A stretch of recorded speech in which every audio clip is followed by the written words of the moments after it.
হাত দিলে সেখানে বরকত হয়, কিন্তু আমি শিষ্য বিসমিল্লাহ বলে কোনো জায়গায় হাত দিলে সেখানে বরকত হয় না, সেটা কমে। তাহলে বোঝা গেল বিসমিল্লাহর ভিতরেও অনেক ব্যবধান আছে। এই মুখ দিয়ে কাউকে গালি দেওয়া যাবে না, এই মুখ দিয়ে কাউকে হুমকি দেওয়া যাবে না, এই মুখ দিয়ে বাজে আলাপ করা যাবে না, এই মুখ দিয়ে চুগলখড়ি করা যাবে না, এই মুখ দিয়ে কারো গীবত করা যাবে না।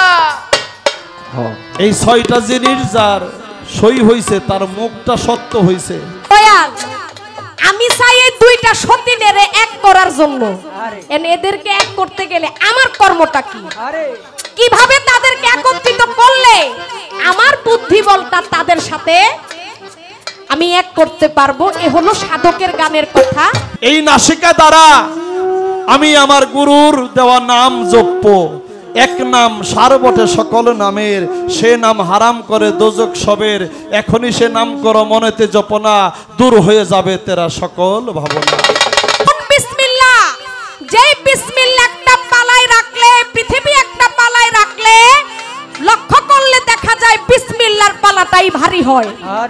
সংসার মালিক একমাত্র মহান আল্লাহ তাআলা,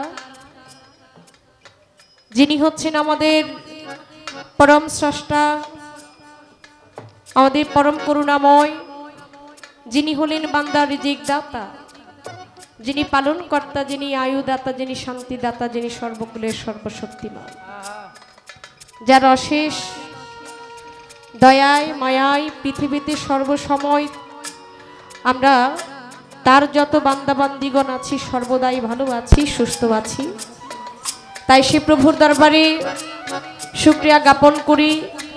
মাওলার অশেষ রহমতে আমি আপনাদের মাঝে হাজির হয়েছি। আমি এই দরবারের গোলাম হয়ে আসছি। দয়ালের নামের উপর সারা রাত্র কিছু গুণগান করার তৌফিক মালিক আমাকে করে দিয়েছেন, তাই সে প্রভুর দরবারে শুকরিয়া জ্ঞাপন করি। আলহামদুলিল্লাহ, আলহামদুলিল্লাহ। তারই সঙ্গে তার প্রেরিত রাসূল যিনি আহমদে মুস্তাফা, মোহাম্মদে মুস্তাফা, আখির জামানার শেষ নবী, নবীর নবী, নবী করিম সাল্লাল্লাহু আলাইহি ওয়াসাল্লাম। আমি আমার নবীজির রওজা শরীফে দুরূদ ও সালাম নিবেদন করে স্মরণ করছি আহলি বায়াত, আহলি বায়াত, আহলি বায়াত। আহলি বায়াতের অংশীদার যারা পাকি পাঞ্জাতনের উপর মহব্বত জমা রেখে বহির্বিশ্বের আল্লাহর অগণিত অলি আউলিয়া সাধুগুরু মহৎ পীর মাশায়েখ পাগল মস্তান যে যেখানে যে অবস্থায় আছেন প্রত্যেকের রুহানি কদমে প্রেমময় ভক্তি জানিয়ে আজকে যে নামের উপলক্ষ করে এই আয়োজন, 3 দিন ব্যাপী এই অনুষ্ঠান, আপনারা অনেকেই জানেন গতকালকে এখানে অনেক শিল্পীবৃন্দ আসছে ঢাকা থেকে, গান হয়েছে, আজকে রজনীতেও গান হবে, আগামীকাল রজনীতেও গান হবে। তো যাকে স্মরণ করে, যার নামের উপলক্ষ করে এই আয়োজন, আমি স্মরণ করছি শেখ কিয়ামউদ্দিন ফকির ওরফে কেরুচান। আমি বাবা জানি পবিত্র দরবারে আমার মাথা নত করে তার কাছে সাহায্য কামনা করে আমি স্মরণ করছি, ভক্তি জানাচ্ছি দয়াল বাবা শেখ কামাল ফকির। বাবা জানির প্রতি ভক্তি জানিয়ে তার পরিবার বর্গে আরো যারা যারা আছে, তার ভক্ত আশেক রুহানি সন্তান যারা, সবার কাছে সালাম রাখি। বিশেষ করে যার কারণে আজকে আমার এখানে আসা, যার মাধ্যমে আমি শ্রদ্ধা জানাই আমার শ্রদ্ধাভাজন বড় ভাই ফারুক ভাইয়ের প্রতি।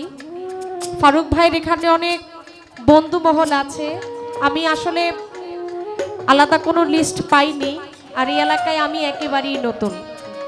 আমি এর আশেপাশে বা এই জায়গায় কখনো আসি নাই, তেমনভাবে কারোর সাথে আমার ওইভাবে সম্পর্ক নাই।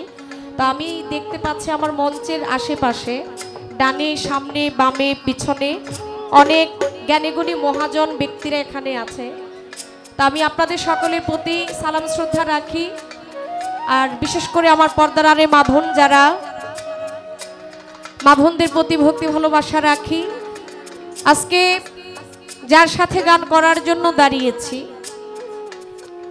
আমি যতটুকু জানি আমার দরদি এই এলাকায় আসছেন, আপনাদের সকলের চরণধুলি নিয়েছেন, উনি আপনাদের সকলের পছন্দের একজন শিল্পী, একজন মনের মানুষ, যার কারণেও আবারও তিনি এই জায়গায় আসছেন আপনাদের সকলের চরণধুলি নেওয়ার জন্য।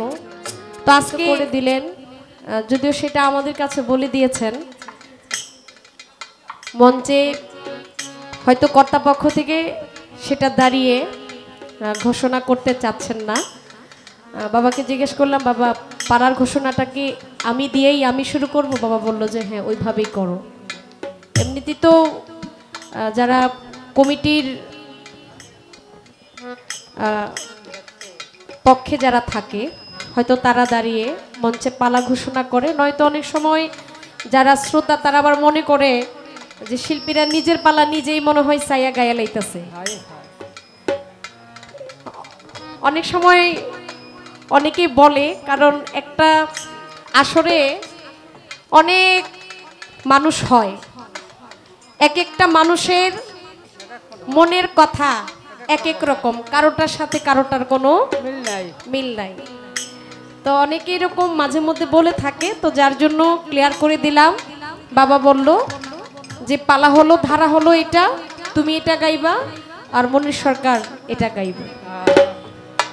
তো আমি পালার ঘোষণায় পড়ে যাই। ইতিমাধ্যমে মঞ্চে আসলেন, আমাদের মাঝে উপস্থিত আছে আলম বাবুর্চি সাহেব। আমি আপনার প্রতি সালাম জানাচ্ছি, আমার মনির ভাইয়ের খুব কাছের একজন মানুষ। আলম বাবুর্চি ভাইয়ের সাথে আরো যারা আছেন, আমাদের পিছনে অনেক গুণী মানুষরাই আছে। পালা নির্ধারিত করে দিয়েছেন গুরু এবং শিষ্য।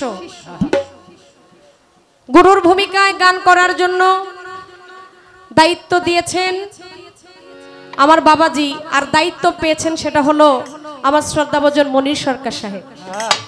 আর আমি অধম আপনাদের সম্মুখে দাঁড়িয়েছি একেবারেই ছোট একজন, ক্ষুদ্রতম একজন মানুষ। আপনাদেরকে জ্ঞান দেওয়ার মতো, বোঝানোর মতো ক্ষমতা আমার নাই। দাঁড়িয়েছি আপনাদের চরণধুলি নেওয়ার জন্য, তাই আমার ভাগ্যে আসছে। আজকের পালা হলো আমার শিষ্যের ভূমিকা। এই পালাটা আগে পরে আপনারা অনেকেই শুনেছেন, অতীতেও শুনেছেন, বর্তমানেও শুনছেন, এটা ভবিষ্যতেও শুনবেন। এই পালা এমনই পালা, যেই পালাটা শিক্ষণীয় একটা পালা। আর বাউল গানটাই হচ্ছে শিক্ষণীয় বিষয়।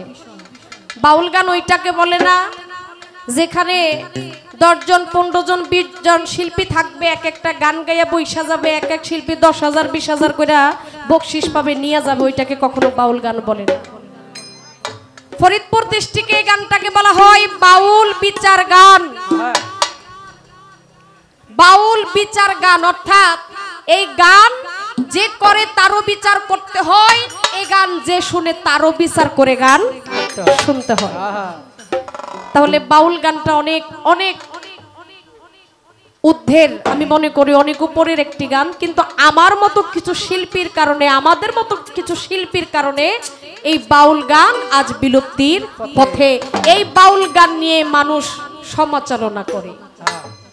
কিন্তু আজ যদি আমরা গাওয়ার মতো গাইতে পারতাম, জানানোর মতো যদি জানাইতে পারতাম, এই গানের বিরুদ্ধে কেউ কখনো কথা বলতে সাহস পাইতো না। আজকে আমার আপনার কারণে কিছু কিছু কাজের জন্য আজকে এই গানটা মানুষ একেবারেই খারাপ দিকে নিয়ে চলে গেছে। তাই আমি মনে করি যেই সমস্ত আল্লাহর ওলিদের দরবারগুলো আছে, খাঁটি যে দরবারগুলো, ওই দরবারগুলোতে যেন এই গানটা যেন সুস্থ সুন্দর গভীরের ঊর্ধ্বের গান যেন হয়, এই গান থেকে মানুষ যেন কিছু শিখতে পারে, ওইভাবেই আপনারা এই গানগুলোকে আপনারা দিবেন, আপনারা ওইভাবে শিল্পীদেরকে আদেশ করবেন। আজকে আমার কামাল ফকির বাজান, তিনি হলো আমার গার্জিয়ান। আমার গার্জিয়ান যদি আমাকে শাসন করে, আমি কখনো খারাপ হইতে পারি না। আর আমার গার্জিয়ান যদি আমাকে শাসন না করে, তবে আমি তো খারাপ হবই। কি বাবা, যে ঘরে বাবা মা তার সন্তানকে শাসন করে, ওই সন্তান কখনো খারাপ হইতে পারে না। আমি এই কথাটা কিসের জন্য বলছি এটা আপনারা অনেকে বুঝছেন। তাই আমি সাধুবাদ জানাই এত সুন্দর একটি পালা আমাদেরকে দেওয়ার জন্য। এই পালাই থেকে চেষ্টা করব হাদিস মোতাবেক, দলিল মোতাবেক, কোরআন ভিত্তিতে আমি যতটুকু জানি ততটুকুই আপনাদের সম্মুখে বলার জন্য। আর আমার চাইতে আজকে যিনি বেশি বলবেন, বেশি বলার দায়িত্ব যিনি পেয়েছেন তিনি হলো আমার গুরু। গুরুর উপরে কখনো একজন শিষ্য কথা বলতে পারে না। আমার গুরুর পিছনে পিছনে আমার কথা থাকবে, যেই কথা থেকে আপনারা কিছু আজকে নিতে পারেন সেইটাই আমার দৃষ্টি থাকবে। আমি প্রথমেই আজকে এখানে যারা সাধুগুরু মহৎ আছেন সবার চরণে আমি আমার নিজ জায়গা থেকে একখানা ভক্তি দিয়ে আমি আমার আসর শুরু করব। আমার করণীয় ছিল এটাই যে আমি আমার গুরুর সামনে গিয়ে গুরুর চরণে একাকিত্বভাবে একখানা ভক্তি দেওয়া। সেটা আজ আমি হয়তো বর্তমান সিচুয়েশনের কারণে আমি সেটা করতে পারছি না, কিন্তু আমার মুর্শিদকে হাজির নাজির রেখে, আমার গুরুকে আমার সামনে বর্জকে রেখে আমি আমার গুরুর চরণে এবং আপনারা যারা সাধু গুরুজন আছেন আপনাদের সকলকে নিয়ে আমি একখানা ভক্তি দেব। আমার ভক্তিখানা আপনারা গ্রহণ করবেন।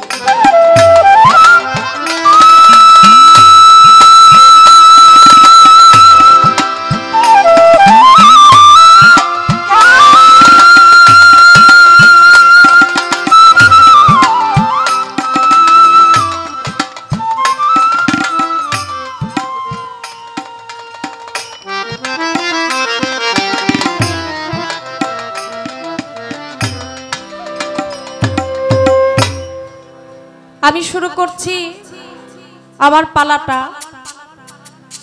গুরু শিষ্য পালাটার ভিতরেই কথার ভূমিকাটা একটু বেশি থাকে। কথাটা আমি আমার সাধ্য অনুযায়ী একটু ছোট আকারেই রাখবো, তারপরও বলার দায়িত্বটা হচ্ছে, বোঝানোর দায়িত্বটা হচ্ছে আমার গুরু। আমি যদিও কম করে বলি, আমি আশা করি আমার গুরু তিনি তার থেকে বেশি দিবেন, তিনি কমতি দিবেন না। আমি না বলতে চাইলে অনেক কিছু বুঝে নিবে, সে হচ্ছে গুরু। গুরু হলো ওই মানুষটা, যেই মানুষটার কাছে মুখে কিছু চাইতে হয় না। গুরুর সামনে একজন ভক্ত, একজন কাঙাল, একজন শিষ্য সে সামনে বসে একটু যদি কিছু চাই গুরুর কাছে, গুরু মুখ দেখে বলতে পারে আমার ভক্ত, আমার কাঙাল, আমার শিষ্য আমার কাছে কি চায়।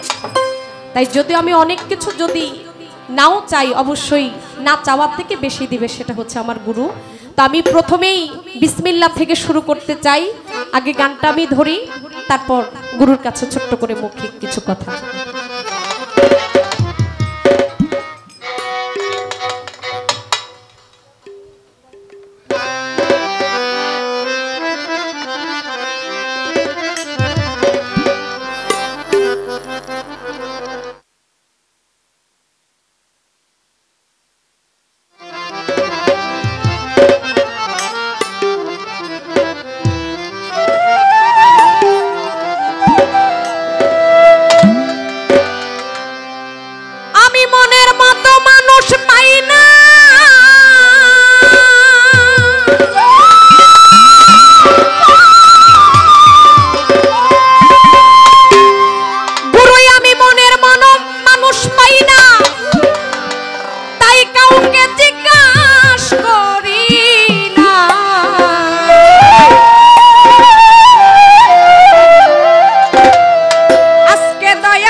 বুঝাও দয়াল বিসমিল্লাহর মান কত, বুঝাও দয়াল বিসমিল্লাহর মান কত, কোরআন মতো বুঝাও দয়াল বিসমিল্লাহর মান কত। মনের মতো মানুষ পাই না, তাই কাউকে জিজ্ঞাসা করি না।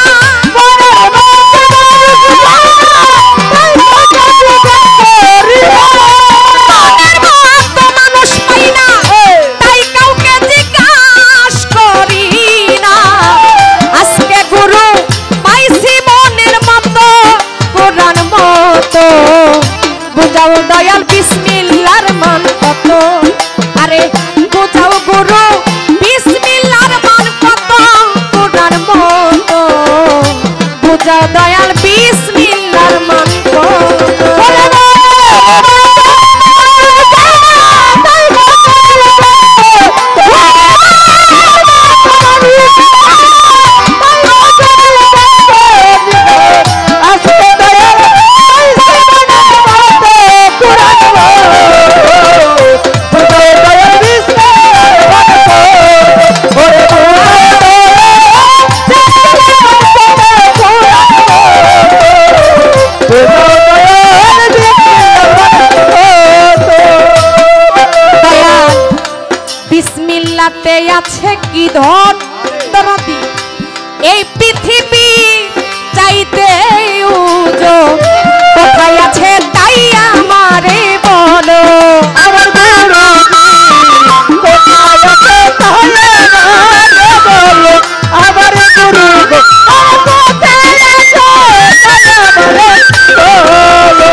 আছে কি ধন ও দেখো এই পৃথিবী চাইতে ওজন কোথায় আছে তাই আমারে বলো কোথায় আছে তাই আমারে বলো আমারে গুরু গো কোথায় আছে তাই আমারে বলো দয়াল জানিতে মনের বাসনা শিষ্যকে নৈরাশ কইর না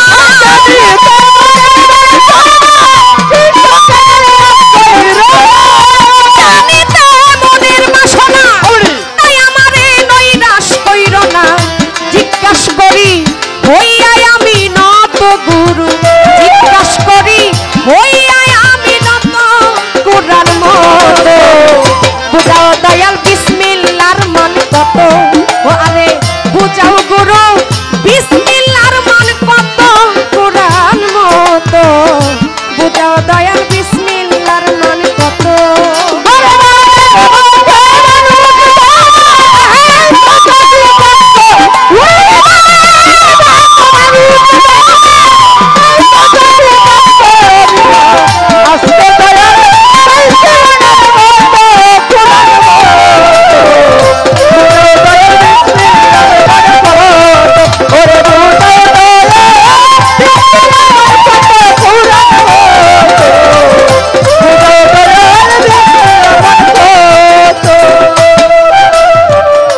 ওরে দয়াল এই বিসমিল্লাহ কোথায় ছিল ওরে দেখো কে কারেয়া নিয়া দিল এখন কোথায় তাই ভক্তেরে বলো আমার দয়াল গো এখন কোথায় তাই আমারে বলো আমারে গুরুজি এখন কোথায় তাই আমারে বলো এই বিসমিল্লাহ কোথায় ছিল কে কারেয়া নিয়া দিল এখন কোথায় তাই আমারে বলো আমার দয়ালে এখন কোথায় তাই আমারে বলো আমারে দয়াল গো এখন কোথায় তাই আমারে বলো জগৎ চলে না বিসমিল্লাহ ছাড়া এই বিসমিল্লাহর মহাজন কারা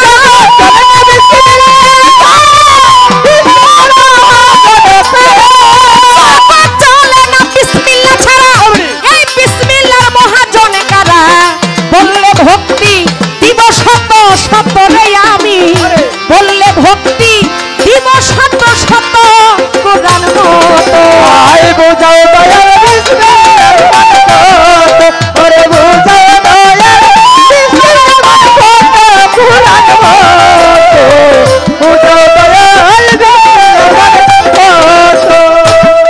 দয়া ওরে না বুঝিয়া বিসমিল্লাহর মূল আমি শিষ্য হারাইলাম এ কুলার সে কুল সাধন ভজন কিছুই তো হলো না আমার গুরু গো সাধন ভজন কিছুই তো হলো না আমার দয়াল গো সাধন ভজন কিছু তো হলো না বুঝিয়া বিসমিল্লাহর মূল ও কামাল ফকির বাজান আমি পুতুল হারাইলাম এ কুলার সে কুল দেখো সাধন ভজন কিছুই তো হলো না আমার দয়াল সাধন ভজন কিছুই তো হলো ওরে সাধন ভজন কিছু তো হলো দেখো শুনিলে বলে ভক্তিরে করি মনে লয় আরো জিজ্ঞাস করি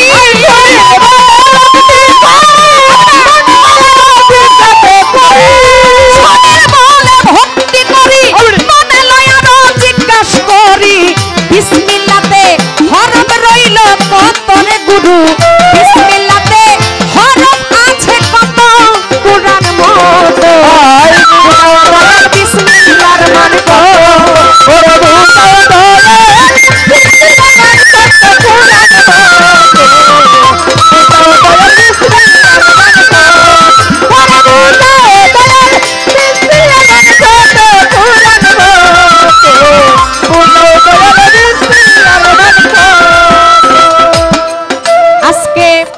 এইভাবেতে পাল্লা দিল ধর্মরাজ সভাতে। আমি বলবো কথা পাল্লাই অনুসারে রে,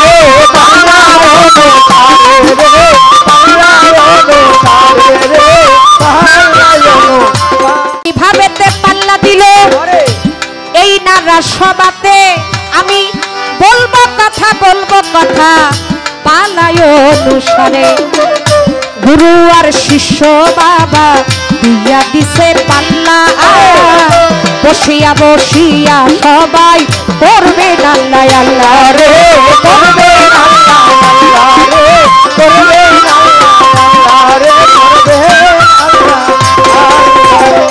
গুরু আর শিষ্য দেখো এই সময়ে এই মঞ্চেতে লাইগা গেল পাল্লা। বসিয়া বসিয়া সবাই মন পরিষ্কার করে বলবেন বসিয়া আল্লাহ আল্লাহ। আরে জিকির করলে কাল পরিষ্কার হয়, আমার মুখের কথা নয়, এই কথাটা দলিলেতে বর্তমানে রয় রে,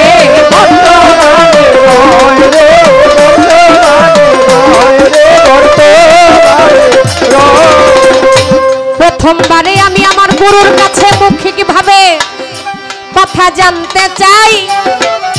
বুঝাইবে কথায় আজকে আমার গুরুজি গোসাই। আমি যে গানটা গাইলাম গানের কথা মৌখিক ভাবে একটু চরণে রেখে যাই, শুনে নিবেন আজকে যত তরিকার ভাই। আমার গানের কথা আপনারা শুনেছেন, গানের যে কথা এগুলাই প্রশ্ন। যদিও অনেক কথা আছে, আমরা গানের মাধ্যমেই একজন শিল্পী আরেকজন শিল্পীকে প্রশ্ন করি, আবার কিছু কিছু প্রশ্ন আছে এটা গান ছাড়াই মৌখিক প্রশ্ন করি।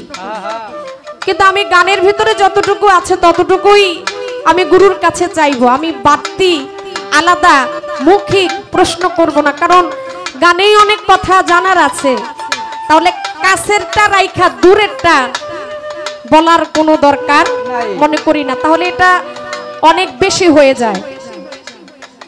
তারপরও আমি জানি না আমার গুরুর মন মতো গান হয়েছে কিনা, আমি জানি না আমি কোন সাধন করলে কোন ভাবে কথা বললে আমি আমার গুরুর মনের মতো হইতে পারবো। ওইটা যদি আমি যাই না ফালাইতাম তাইলে বাবা আমি কিন্তু আর শিষ্য থাকতাম না। শিষ্যই হলো একটা আর ভক্তই হলো একটা। সাধুগুরুরা বলে শিষ্য হলো একরে শূন্যের ঘরে, শূন্যর ঘরে, আর যিনি হয় ভক্ত সে হলো 19-এর ঘরে, আর গুরু হইল 20-এর ঘরে। তাহলে এবার বুঝেন কই শূন্য, কই 1 2 3 4 এভাবে করতে করতে 19, তারপরে হইল 20। তাহলে আমার গুরুর কাছে যাবার যে রাস্তাটা এটা এখনো অনেক দূরে। তাই গুরুর মনের মতো যে আমি কিভাবে হব ওই সাধন ভোজন এখনো আমার হয় নাই। হইতে হইতে হয়তো এক সময় গুরুর মনের মতো হইতে পারবো। গুরু তার দাসের দাসী করে আমাকে নিবে, আমাকে কাঙাল মনে করবে। তাই আমি গুরুর কাছে যাইতে চাই, গুরুর সাধনা আমি করতে চাই। ওই যে এখানে কবি বলছে না বুঝিয়া বিসমিল্লাহর মূল, হারাইলাম একুল আর সেকুল, সাধন ভজন কিছুই তো হলো না। সাধন ভজনও হয় নাই, গুরুর কাছে এখনো যাইতে পারি নাই। এখন আমি গুরুর মনের মতো হইতে চাই, দাসের দাসী হইতে চাই। তাইলে এখানে কবি কি বলছে? কবি বলছে মনের মতো মানুষ পাই না, তাই কাউকে জিজ্ঞাসা করি না। আজকে গুরু পাইছি মনের মতো, কোরআন মতো, বুঝাও দয়াল বিসমিল্লাহর মান কত। বিসমিল্লাহটা সবাই মুখে পাঠ করি, তরিকতে বলে বিসমিল্লাহ হলো মূল। শুধু তরিকতেই নয়, শরীয়ত কিন্তু বিসমিল্লাহটা মূল। বাবা একটা আমরা যদি শুভ কাজ করি, শুভ কাজে যদি আমরা হাত দেই, ওইখানে কিন্তু মুসলমান ভাই বোন যারা থাকে সবাই কিন্তু আগে বিসমিল্লাহটা পাঠ করে, করে না? তো তরিকতেও দেখেছি সাধুগুরু বৈষ্ণবেরা যদি কোনো কাজ করে ওইখানেও কিন্তু আগে বিসমিল্লাহটা পড়ে। কিন্তু সবাই বিসমিল্লাহ পড়ি, কিন্তু এই বিসমিল্লাহর যে হাকিকত, এই হাকিকতটাই আমরা অনেকেই বুঝি না। এখন বলতে পারেন বিসমিল্লাহ এটা হইল 19 হরফের, এটার হাকিকত কি? এটা বুঝার কি আছে? এটা পাইছি কোরআনে, এটা মুখ দিয়েই তো আমরা বললেই হয়। বিসমিল্লাহ, আউযুবিল্লাহি মিনাশ শাইতানির রাজিম, বিসমিল্লাহির রহমানির রহিম। বিসমিল্লাহ হচ্ছে বরকত। কি? বিসমিল্লাহ হইল বরকত, কিন্তু এটা আমি শিষ্যের জন্য এটা বরকত না, আমার গুরুর জন্য হলো বরকত। আমার গুরু মনির চান, আমার মুর্শিদ, আমার মুজিব বাবা, আমার ভান্ডারি, আমার শাহালি বাবা, আমার সুরেশ্বরী, আমার বৈরাবুরি, এরা বিসমিল্লাহ পাঠ কইরা এরা হাত দিলে ওই জায়গায় কি ডাবল হয়, বরকত হয়। কিন্তু আমি পুতুল দেওয়ান বিসমিল্লাহ বইলা যদি কিছু একটা রাখি ওইটা বরকত হয় না, ওইটা বাড়ে না, ওইটা শুধু কমে। কি কথা ঠিক কিনা? বিসমিল্লাহ হইল বরকত। তাহলে গুরু হাত দিলে সেখানে বরকত হয়, কিন্তু আমি শিষ্য বিসমিল্লাহ বলে কোন জায়গায় হাত দিলে সেখানে বরকত হয় না, সেটা কমে। তাহলে বোঝা গেল বিসমিল্লাহর ভিতরেও অনেক ব্যবধান আছে, মানে বলার ভিতরে অনেক হাকিকত আছে। তাহলে আমি এই বিসমিল্লাহর সাধনাটা আমি কিভাবে করব? আমি বিসমিল্লাহর সাধনা কিভাবে করলে অবশেষে আমিও বিসমিল্লাহ বলে একটা হাড়িতে যদি কিছু রাখি তখনই বরকত হবে। তাহলে এই সাধনটা আমাকে জানতে হবে। আর তরিকার মূল বিষয় আদি হচ্ছে বিসমিল্লাহ। তাই বলছে বিসমিল্লাহতে আছে কি ধন, এই পৃথিবীর চাইতে ওজন। ও বাবা, বিসমিল্লাহ একটা আপনি যদি পাল্লাতে রাখেন আর এই পৃথিবীটা যদি একটা পাল্লায় রাখেন, সাধুগুরু বৈষ্ণব বলতেছে এই বিসমিল্লাহর পাল্লাটাই নাকি ওজন বেশি, ভারী বেশি হয়। ছোট পাশে যারা আছেন একটু কথা ছোট করে বলবেন, এগুলা মূল বিষয়। এই কথা আমার প্রশ্ন যদি ক্লিয়ার না বুঝেন তাহলে জবাবটাও আপনাদের কাছে ক্লিয়ার হবে না। তাইলে গুরু এই বিসমিল্লাহটা কোন বিসমিল্লাহ? যেই বিসমিল্লাহ একটা পালায় রাখলে, পৃথিবী একটা পালায় রাখলে লক্ষ্য করলে দেখা যায় বিসমিল্লাহর পালাটাই ভারী হয়। তাহলে এটা অনেক হাকিকতের বিষয় আছে, এটাই আমি পাইলাম। তাই আমি আমার গুরুর কাছে এই পর্যন্ত জিজ্ঞাসা করলাম। সাধক বলেছে বিসমিল্লাহ কোথায় ছিল, কে কারে আনিয়া দিল, এখন কোথায় আছে তাই আমারে বলো। এখন যে বর্তমানে যে মুখে মুখে বলি কোরআনের ভিতরে আছে, এই থাকার কথা কইছে নাকি অন্য কোন জায়গায় আছে, এই কথা সাধক বুঝাইছে। আবার বলে এই বিসমিল্লাহতে নাকি মহাজন আছে, বিসমিল্লাহতে মহাজন আছে। এই মহাজন গুলো কারা? তাদেরকে চিনব কিভাবে? তাদের সাথে কি আমার কোনো কি লেনদেন থাকতে হবে? তাদের সাথে লেনদেন থাকলে কি বিসমিল্লাহ অর্জন করতে পারবো, নাকি তাদের ছাড়াও বিসমিল্লাহ অর্জন করা যাবে, বিসমিল্লাহর হাকিকত পাওয়া যাবে? এই পর্যন্ত বলা কওয়া আমি আশা করছি দলিল ভিত্তিকে এই কথাগুলোর জবাব আপনারা নিয়ে যাইতে পারবেন। ছোট বাউল গান এটা হাদিস দলিলের গান। তাই আমি আজকের পালাটা আমি যতক্ষণ গাইবো আমি চেষ্টা করব দলিল অনুসারে যেন আলাপ আলোচনা আমরা দুজন শিল্পী করতে পারি।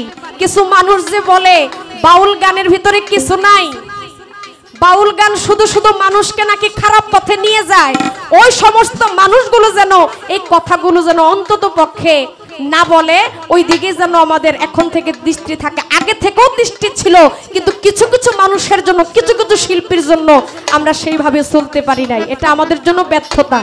তাই আজকে সারা রাত্র আমরা আমাদের কেরুচানকে সামনে রেখে, দয়াল পীর মুর্শিদকে সামনে রেখে ওইভাবে আলাপ আলোচনা করার চেষ্টা করি।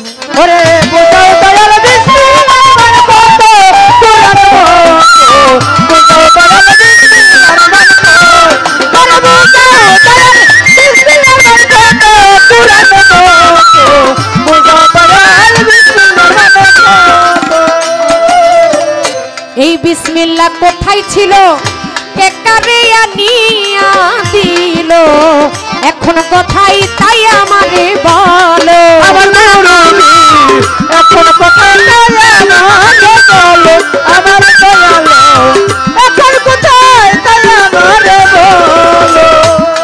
দয়াল এই বিসমিল্লাহ কোথায় ছিল কে কারে আনিয়া দিল এখন কোথায় তাই আমারে বলো আমার দয়ালো এখন কোথায় তাই আমারে বলো আমার দয়ালো এখন কোথায় তাই আমারে বলো জগৎ চলে না বিসমিল্লাহ ছাড়া এই বিসমিল্লাহর মহাজন কারা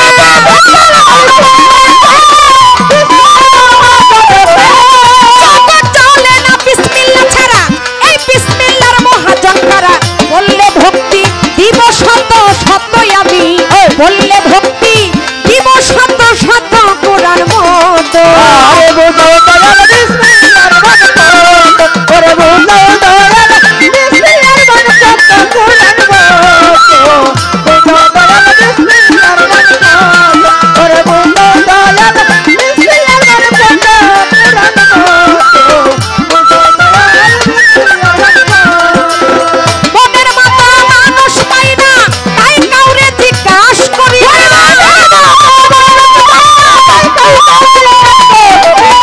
মনের মতো মানুষ পাই না তাই কাউকে জিজ্ঞাস করি না আজকে গুরু পাইছি মনের মতোই আমি আজকে দয়াল পাইছি মনের মতো কোরআন মতো বুঝা দয়াল বিসমিল্লাহর মান কত বুঝা দয়াল বিসমিল্লাহর মান কত কোরআন মতো বুঝা দয়াল বিসমিল্লাহর মান কত বুঝা দয়াল বিসমিল্লাহর মান কত কোরআন মতো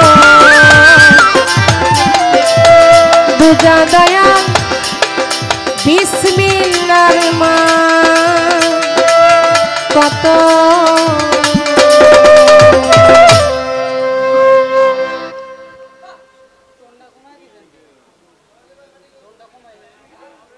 আল্লাহ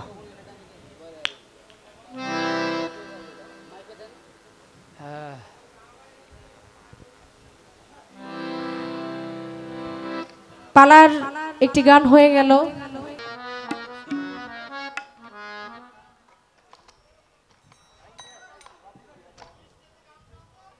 হ্যালো হ্যালো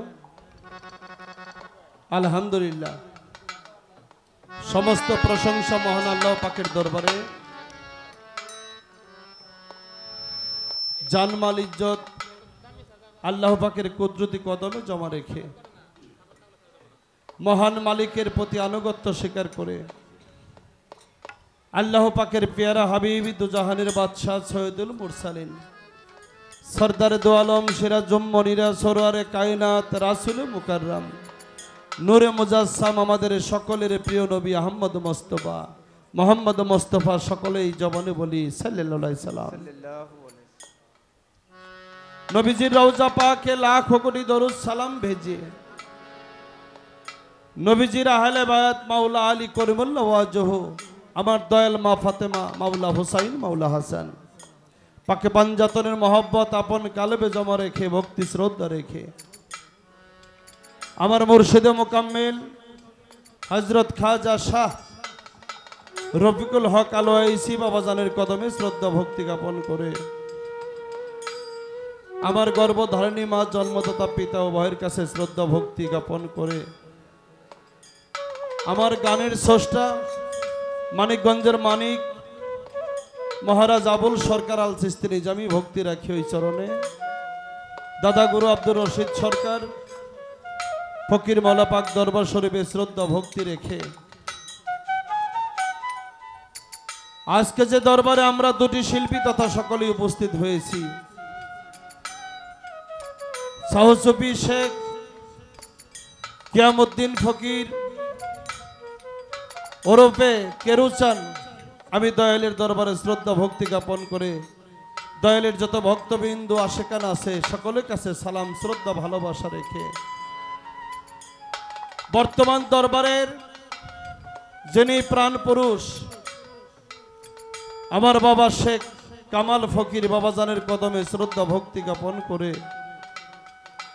ওনার সুযোগ্য সন্তান যার ফোনের মাধ্যমে আমরা আসতে পেরেছি আমার সেই ফারুক ভাইয়ের প্রতি সালাম শ্রদ্ধা রেখে দোহার এলাকায় অনেকে আছেন বিশেষ করে পিছনের দিকে তাকিয়ে দেখি আমার আলম বাবুরসি ভাই, তার কাছে আমার শ্রদ্ধা সালাম ভালোবাসা। কালাম ভাই আছেন, সালাম রাখি। আরো অনেকেই আছেন। তো আমি সকলের কাছে শ্রদ্ধা ভক্তি রেখে আমি মিরপুর বাবা শাহালি রহমতুল্লাহের দরবারে ভক্তি চুম্বন রেখে আমি বিক্রমপুরে কদম আলী মাস্তানের দরবারে শ্রদ্ধা ভক্তি রেখে দয়াল বাবা কদম চাঁদের অনেক ভক্ত আসে কাছেন, সকলের কাছে শ্রদ্ধা ভক্তি জ্ঞাপন করে আজকে যার সাথে গান, উনি একজন ভালো শিল্পী, শুধু তাই নয়, শুধু ভালো শিল্পী নয়, উনি ভালো মনের একজন মানুষও, যে নিজে অন্যের প্রশংসা করতে জানে, সে নিজে একজন প্রশংসিত মানুষ। আমি সেই পুতুল দেওয়ানের কাছে সালাম শ্রদ্ধা ভালোবাসা রেখে ওনার দলে যারা যন্ত্রসঙ্গীতে, উভয় দলের যন্ত্রসঙ্গীতে সকলের কাছে আমি শ্রদ্ধা সালাম ভালোবাসা রেখে সাউন্ড সিস্টেমে যে দাদা ভাই আছেন আপনার কাছে ভালোবাসা রেখে সভা করে যারা আছেন জ্ঞানীগুণী মানিজন, হিন্দু মুসলিম বৌদ্ধ খ্রিস্টান জাতি ধর্ম নির্বিশেষে সকলের কদমে শ্রদ্ধা ভক্তি রেখে আমি মানিকগঞ্জের অধম ছোটমণি সরকার, ভুল ত্রুটি ক্ষমা চাই। আমার আরেকজন ভাই আসছেন জনাব কাশেম মেম্বার ভাই, সে ভাইয়ের কাছেও সালাম রেখে আমি খুব ছোট করে আমি আমার পরিচয় রাখবো, কারণ এ বাড়িতে আজকে দিয়ে কমপক্ষে 5-6 বার আসা, তো এই জন্যে আমি পরিচয়টা যেন একটু ছোট ছোট করে দেই। সকলেই দোয়া রাখবেন। আসসালামু আলাইকুম রাহমাতুল্লাহ। এই প্রেমের হাট বাজারে রূপের মানুষ আছে, ওই রূপে বিমোহিত হইয়া যে সাধন ভজন করতে পারলো, এই যে শব্দটা, একটা শব্দ আসে এই যে ফ্যানের, খেয়াল রাখতে হবে। গুরু শিষ্যের পালায় আমাকে গুরু ভাগে, গুরুর পক্ষে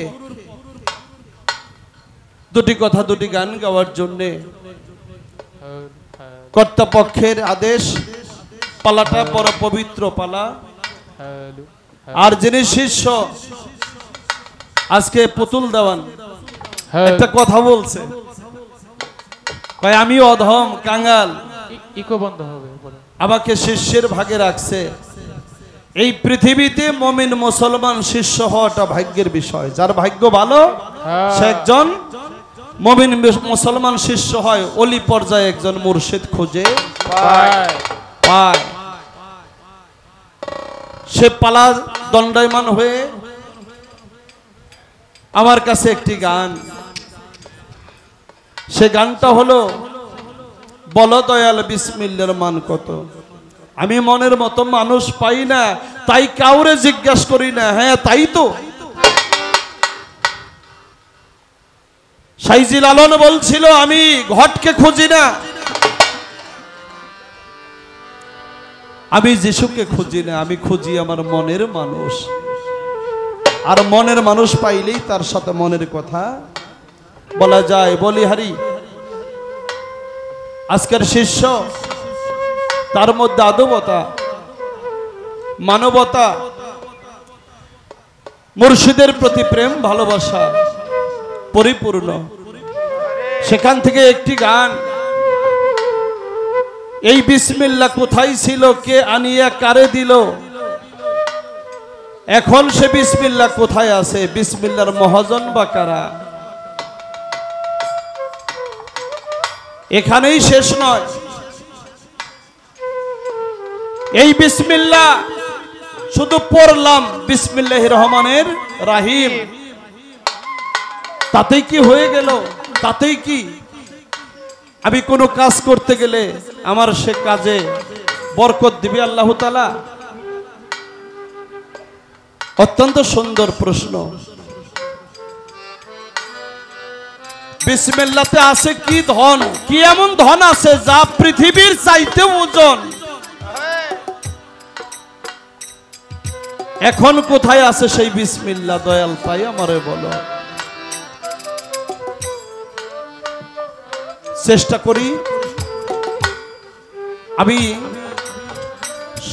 একেবারে কম কথায় যাতে উত্তর করতে পারি, কারণ আপনারা দোহার এলাকার মানুষ, আপনারা তো গান শোনেন না, আপনারা হলে গান খান। গান খাবার মানুষের সামনে গান গাওয়া, কথা বলা বড় ভয় লাগে। তাই আমরা শিল্পীরা চিরদিনই আপনাদের কাছে ঋণী। দয়া করে আপনারা আমাদের মতো শিল্পীর গান শোনার জন্য, দুটি কথা শোনার জন্য বসে আছেন, এই জন্য আমরা শিল্পীরা ধন্য, আপনাদের কাছে ঋণী। তাই দুইটা কথা দুইটা গান দিয়ে আপনাদের একটু গোলামি করতে পারলে, আপনাদের একটু খুশি করতে পারলে আমরা শিল্পীরা বেঁচে যাই। বিসমিল্লাহ, এই বিসমিল্লাহ হলো 3 পাটে গড়া। কয়টা পাট? 3টা পাট। একটা হলো বরকত, আর একটা হলো রহমত, আর একটা হলো হেফাজত। 3 পাটে বিসমিল্লাহ গড়া। এই বিসমিল্লাহ যার কাছে ধরা, পীর মুর্শিদ হয় তারা, এই বিসমিল্লাহর মহাজন হয় তারা। তাই এই বিসমিল্লাহ শুধু শুধু পড়লে হবে না, বিসমিল্লাহ হইতে হবে। বিসমিল্লাহটা কেমন করে হতে হবে? মুখে হইল বরকত, খেয়াল করবেন, মুখে হইল বরকত। এখানে আছে বিসমিল্লাহর হরফ হইল 19টা, 19 হরফে বিসমিল্লাহির রহমানির রহিম। এই মুখে হইল 6। এই মুখ দিয়ে মিথ্যা বলা যাবে না, এই মুখ দিয়ে কাউকে গালি দেওয়া যাবে না, এই মুখ দিয়ে কাউকে হুমকি দেওয়া যাবে না, এই মুখ দিয়ে বাজে আলাপ করা যাবে না, এই মুখ দিয়ে চুগলখড়ি করা যাবে না, এই মুখ দিয়ে কারো গীবত করা যাবে না। এই 6টা জিনিস যার সই হইছে তার মুখটা সত্য হইছে। বেজার হয়েন না, মুখ যার সত্য হয় নাই, সারা জীবন যদি রাব্বানা জালামনা আনফুসানা ওয়া ইল্লাম তাগফির লানা ওয়া তারহামনা লানাকুনান্না মিনাল খাসিরিন, সারা জীবন ভইরে মুখ দিয়ে খালি দোয়া করবেন, রাব্বানা আতিনা ফিদ দুনিয়া হাসিনাতাও ওয়া ফিল আখিরাতি হাসিনাতাও ওয়া কিনা আযাবান্নার। হে আল্লাহ, আমাদেরকে দুনিয়াতেও ভালো রাখো, আখিরাতেও ভালো রাখো। এই মুখ দিয়ে শুধু বললে হবে না, এই 6টা জিনিস যার মুখে সত্য হইছে, মিথ্যা বলা, হুমকি দেওয়া, গালি দেওয়া, বাজে আলাপ করা, হ্যাঁ, এই মুখ দিয়ে গীবত করা, এগুলা যারা করে না তার মুখটা সত্য হইছে, এই মুখে হলো বরকত। আর এই হাতে হইল রহমত। এই হাত দিয়ে বিছন বপন করেন জমিতে, এই হাত দিয়ে কাউরে দান দক্ষিণা করেন, এই হাত দিয়ে কাউরে দোয়া করেন, কোনো কাজে লাগবে না সেই পর্যন্ত, এই হাত যে পর্যন্ত আপনার সহি শুদ্ধ না হবে। হাতের মধ্যে আছে 6, এটা হলো রহমত। এই হাত দিয়ে চুরি করা যাবে না, এই হাত দিয়ে ডাকাতি করা যাবে না, এই হাত দিয়ে পরবস্তু কেড়ে লওয়া যাবে না, এই হাত দিয়া কোন এতিমের মাল আনা যাবে না, এই হাত দিয়া কাউরে অন্যায় ভাবে কাউরে আঘাত করা যাবে না, এই হাত দিয়ে অন্যায় পথে উপার্জন করা যাবে না, এই হাত দিয়ে অন্যায় পথে ব্যয় করাও যাবে না।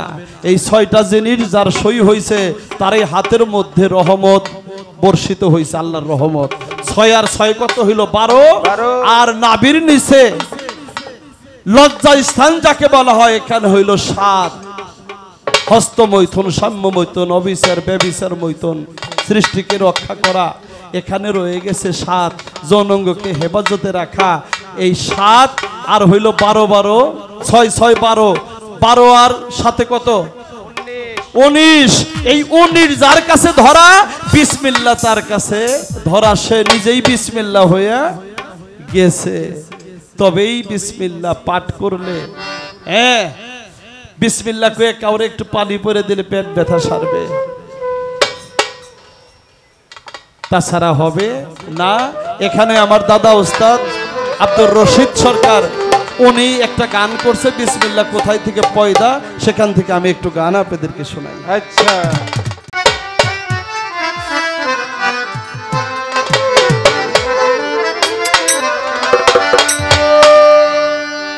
ওরে লামাউতে গঞ্জ যাতে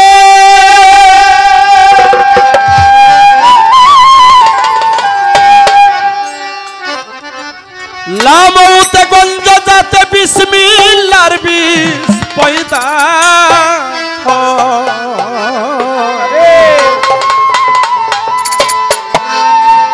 ওরে দিল্লি হতে দিল্লির পথে এই নাসিকাতে আসে যা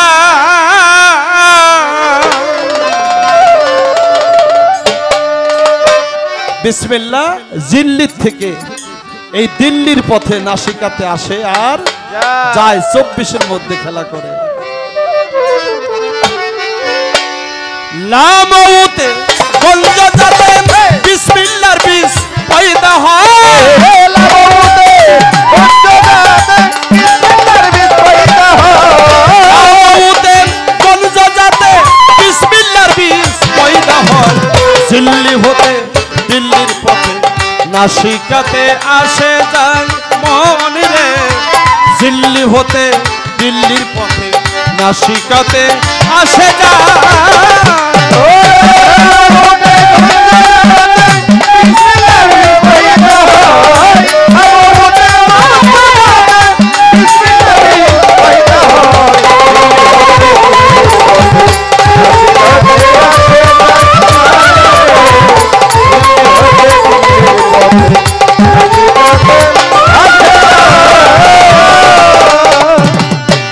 বাজান আহাত হইতে দমের সৃষ্টি, দম হইতে হয় নূরের সৃষ্টি, সেই নূরে মিশিয়া মনরে বিসমিল্লাহ বাতুলে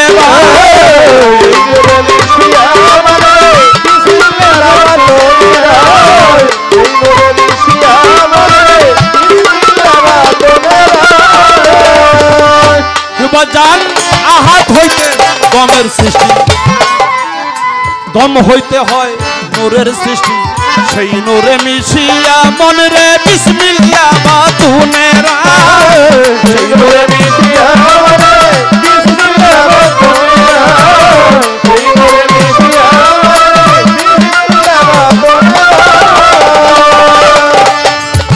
প্রথমে 5 খণ্ড হইল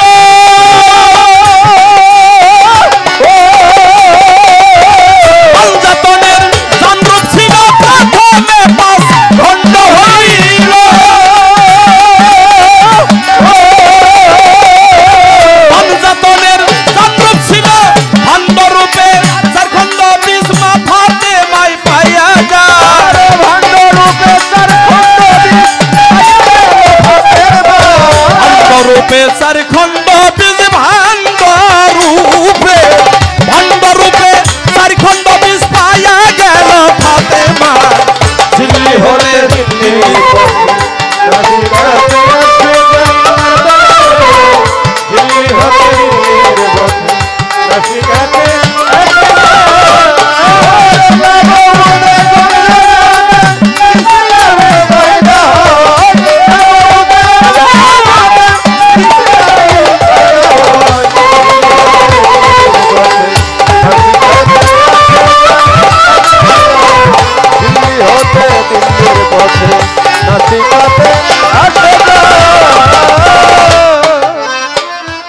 বাজান সৃষ্টির তরে মার ভিতরে 4 খণ্ড বীজ জমা করে ইমকানকে নফি করে জন শক্তি ইসবাতের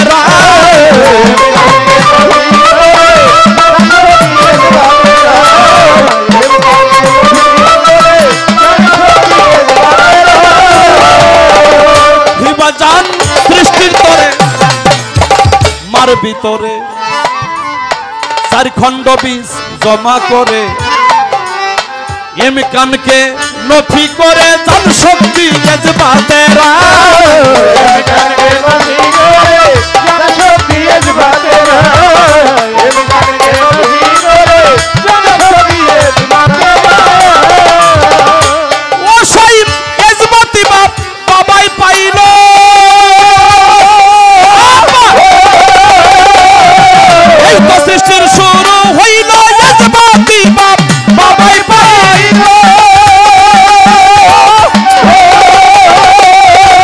এই তো সৃষ্টির শুরু হইল সিন্ধুর ভিতর বিন্দু গেল বিসমিল্লাহর বিষ পয়দা হয়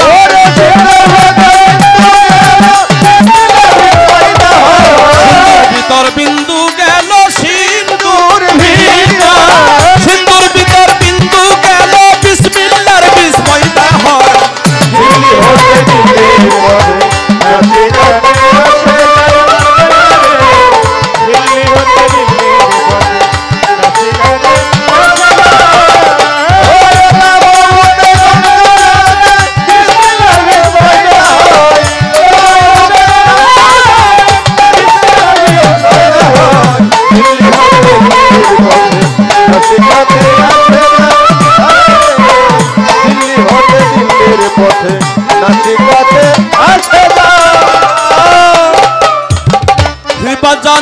নূর সে ধারা নূর হুনারু নূর শ্যামলা করল শুরু নূর পদ্ম হয় বিশ্ব গুরু যারে মানুষ আল্লাহ কয় নূর পদ্ম হয় বিশ্ব গুরু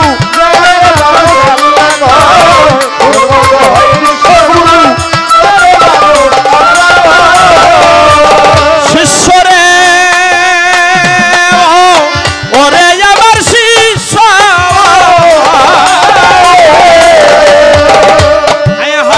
নূর সে তারা নূর হুনারু নূর শ্যামলা করল শুরু নূর পদ্ম হয় বিশ্ব গুরু যারে মানুষ আল্লাহ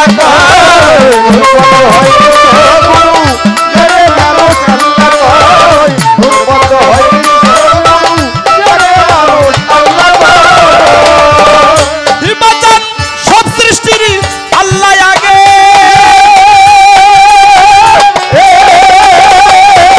আর যত হয় সৃষ্টির মাগে সব সৃষ্টি আল্লাহ আগে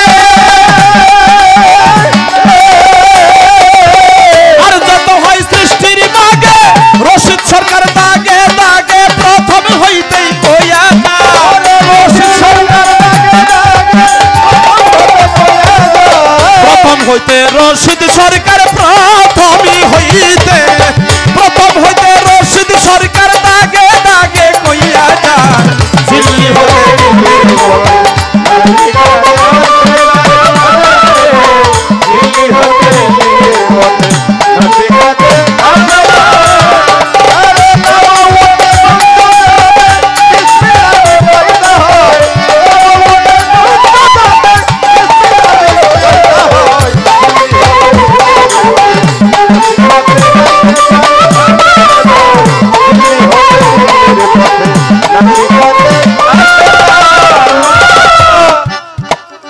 এই বিসমিল্লাহ তাহলে কোথায় ছিল লামউতে গঞ্জ জাতে কোথায় ছিল লামউতে গঞ্জ জাতে সেখান থেকে এই বিসমিল্লাহির রহমানির রহিম সেই জিল্লি যাকে বলা হয় জিল্লি মোলাধার দিল্লি থেকে দিল্লির পথে নাসিকাতে আসে আর যায় আহাত হইতে হয় দমের সৃষ্টি দম হইতে হয় নূরের সৃষ্টি সেই নূরে মিশিয়া মন রে বিসমিল্লাহ বাতুনে মানে গোপনে রয় প্রথমে পাঁচ খণ্ড হইল আপনাদের আর বোঝার বাকি নাই পাঁচ খণ্ডে পাকে পাঞ্জাতন করে প্রথমে পাঁচ খণ্ড হইল পাঁচ ভাগে পাঞ্জাতন হইল চার খণ্ড বিষ ভাণ্ড রূপে পাইল হইল আমার ফাতেমায় আপনারা জানেন আমার ফাতেমা যখন ডিম্ব আকার তখন আমার মায়ের ভিতরে হ্যাঁ আমার দয়াল নবীজি মাওলা আলী করিমুল্লাহ ওয়াজহু আমার মাওলা হাসান আলাইহিস সালাম মাওলা হুসাইন আলাইহিস সালাম আর নাম ভাগটা সেটাও তার ভিতরে ছিল এই জন্য আল্লাহও ফাতেমারে মা কইয়া ডাকছে এই জন্য বাবা বিসমিল্লাহর ওজনটা এত এই পৃথিবী দিলেও বিসমিল্লাহর সমান ওজন হবে না বিসমিল্লাহ কেউ সাধলে চিনলে জানলে তাহলে সে আল্লাহকে চিনতে পারে সে পাকে পাঞ্জাতনকে চিনতে পারে তাই আমার এই গানটাই যথেষ্ট। তারপরেও আমি বিসমিল্লাহির রহমানির রহিম সম্পর্কে কিছু কথা বলেছি। বিসমিল্লাহ হলো আমাদের হইতে হবে, বিসমিল্লাহ 3 পাটে গড়া, রহমত বরকত আর হেফাজত। এত ভালো প্রশ্ন করার জন্য আমার শিষ্যকে ধন্যবাদ দিয়ে ছোট করব না। হাজার হাজার শিষ্যের মধ্যে গুরুর মনোনীত 2-1 জন হয়। আজকের শিষ্য হলো তাই। এই শিষ্যের দরজাটা একেবারে ছোট না, একেবারে ছোট না। মুরিদ হইলেই সে শিষ্য হয় না। শিশুর স্বভাব নিজের মধ্যে প্রতিষ্ঠা করা। আপনার 5 বছরের একটা ছেলেকে এখন ধমক দিছেন, থাপ্পড় দিছেন, একটু পরে একটা লজেন্স নিয়ে ওর সামনে ধরলে ও এসে আপনাকে জড়িয়ে ধরে আব্বু আব্বু কইয়া। আর আপনারা যদি আপনার পীর মুর্শিদ যদি অনেকেই আছে, যদি একটু ধমক দিয়ে কথা কয়, একটু শাসন করে, ও সেটাকে অপমান ভাইবা কয় আমি আর কেরুসানদের দরবারে যাবই না। আর যিনি শিষ্য তার মধ্যে শিশুর স্বভাব থাকে। তাই বাবা আজকে গুরু শিষ্যের পালা। আমি ভালো কিছু জবাব না করতে পারলেও যার সাথে গান সে আজকে ভালো ভালো কিছু কথা প্রশ্ন আমার মাঝে রাখবে, আমি চেষ্টা করব দেওয়ার জন্য। এই গানটা পর্যন্ত থাক। আর যারা এই অনুষ্ঠানটা করছে, যদিও ফারুক ভাই এবং তার যেই ফ্যামিলি মেম্বার আছে তারাই এই অনুষ্ঠানটা নিজেরাই করে, তাহলে এখানে কম কিছু থাকবে এটা অন্তত পক্ষে আমি প্রথম দেওয়ান আশা করি না। কেন এই কথাটা বললাম? শিল্পী আসছে 2 জন, যন্ত্র সঙ্গীত আলাদা আলাদা, কিন্তু সাউন্ড পাইলাম, মানে সাউন্ডে যেই আমাদের যে সেটআপটা থাকে, মাউথ থাকে, এগুলো হলো মানে একটা দিয়েই 2টা চালাইতেছে। এটার কারণটা কি? আর কিছু টাকা হইলেই তো আমার মনে হয় 2টাই থাকতো, সময় নষ্ট হইতো না। যার যার মাউথ আলাদা থাকতো, একটা পুরুষ শিল্পীর মাউথ, একটা মহিলা শিল্পীর মাউথ কিন্তু এক কাজ করে না। বয়স কিন্তু পুরুষ শিল্পীর আলাদা, মহিলা শিল্পীর আলাদা। ওনার সময় গেলে এটা শব্দ মনে হয় যে বেশি, কিন্তু আমার বেলায় আসলে শব্দ কমে যায়। তাহলে এখানে পুরুষের জন্য আলাদা, মহিলার জন্য আলাদা দিতে হয়। দুজনের ভোকাল কিন্তু এক না। আর নিয়ম কিন্তু এটাই, সবকিছু পরিপূর্ণ, খাওয়া দাওয়া, শিল্পীর বায়নাপত্র সবকিছুই মোটামুটি ভালো, কিন্তু এই জায়গা দিয়া কম হবে এটা অন্তত পক্ষে আমি পুতুল দেওয়ান আশা করি নাই, না এটা ফারুক ভাইয়ের কাছে আশা করি নাই। আগামীকালকে 2টাই সেটআপ রাখবেন, শিল্পী 2টা, শিল্পীদেরও সেটআপ আলাদা আলাদা, তাহলে সাউন্ড সিস্টেমের সেটআপটাও আলাদা আলাদা রাখবেন। হ্যাঁ, আমি মিউজিক ধরছি, এটার লাইনই নাই, অর্ধেক চলে গেছে। যা হইছে হইছে, আজকে যতটুকু আছে ততটুকু দিয়েই চেষ্টা করব বাকি রাতটা শেষ করার জন্য। মিললে দিলে কুমিল্লা।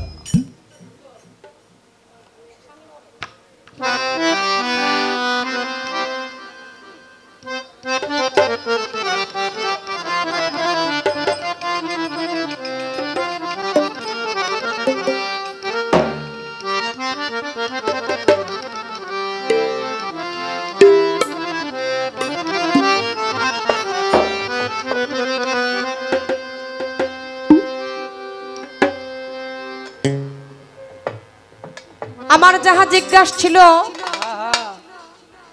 খুব সুন্দর করে গানের পাশে গান রাখলেন, এবং আমার যে কথাগুলো ছিল সেই কথার পাশেই কথা রাখলেন। আমি যতটুকুই আমি আমার গুরুর কাছে চাই নাই, তার চাইতো বেশি আমার গুরু দিয়ে গেছেন। তার কথাগুলো এতই গুরুত্ব ছিল, আমি বসে বসে শুনলাম, এবং গানও আমার জন্য খুব একেবারে গভীর থেকে রাখলেন। আব্দুর রশিদ সরকার সাহেবের একটি গান দিয়ে গানের পাশের যে গানটা দরকার সে গানটা দিয়ে বুঝিয়েছে। গানে যাওয়ার আগেই কিছু কথা মৌখিক জবাব দিয়ে বুঝাইলেন। কি বুঝাইলেন? প্রশ্ন করেছিলাম এই বিসমিল্লাহর হাকিকত কি, বিসমিল্লাহর মহাজন কারা, বিসমিল্লাহ ছিল কোথায়, কে কাকে দিল, এখন কোথায় আছে তাই আমারে বলো। জবাব দিতে গিয়ে বললেন বিসমিল্লাহ হলো 3 পাটে গড়া। কয় পাটে? বিসমিল্লাহ 3 পাটে গড়া। মুখের হইল 6, হাতের হইল 6, নাভির নিচে যদি যাই নিম্ন দেশের ওইখানে আছে 7। 6 6 12, 12-র সাথে 7 যোগ করলে হয় 19। এই সংখ্যা দিয়ে হিসাব করে বুঝিয়ে দিলেন। তাতে বুঝলাম এই বিসমিল্লাহটার মূল বিষয় হচ্ছে আমার এই দেহ, আমার মাথা থেকে পা পর্যন্ত, এর ভিতরে আমার সাধন ভোজনের রাস্তা। তাই বিসমিল্লাহ হইতে হবে। বিসমিল্লাহ অনেকে হয়ে গেছে, আমার মতো পুতুল দেওয়ার সাধারণ মানুষ সে কখনো বিসমিল্লাহ হইতে পারে না। বিসমিল্লাহ মুখে পড়া নয়, বিসমিল্লাহ হইতে হবে। বিসমিল্লাহ হইছে কে? আল্লাহর ওলি যারা, আল্লাহর জাতের সাথে যারা লয় হয়ে গেছে একমাত্র তারাই বিসমিল্লাহ হয়ে গেছে। যার জন্য বিসমিল্লাহ হয়ে গেছে সে যেখানেই হাত দেয় ওখানেই বরকত। আর আমি এখনো বিসমিল্লাহ হইতে পারি নাই, বিসমিল্লাহর সাধন করতে পারি নাই, যার কারণে আমার কোনো বরকত নাই, আমারটা শুধু কমে। এখন আমি আমার গুরুকে বলবো বিসমিল্লাহ সাধনটাই হচ্ছে দেহ ঘরের সাধন। কিন্তু আমি দেহ ঘরের সাধন করবোটা কিভাবে? দেহ ঘরের সাধন তো করতে পারি না। গুরুর কথা, গুরুর আদেশ আমি আমার ভিতরে রাখতে চাই কিন্তু রাখতে পারি না। কেন পারি না? এই জায়গায় একটা সাধক জালাল খার একটা গান আমি আপনার চরণে রাখি। এই গানটা এজন্যই আমি রাখবো, এই গানে আমার কিছু জানার আছে। ওই যে আপনি বলছেন বিসমিল্লাহটা হলো 3 পাটে গড়া, মাথা থেকে পা পর্যন্ত এটা দেহ ঘরের সাধন। সাধন তো করতে পারি না, আমার ভিতরে যে অনেক সমস্যা আছে। কি কি সমস্যা এই গানেই আছে, আমি সেটা তুলে ধরছি। এটার সমাধানটা আমি আপনার কাছে চাই।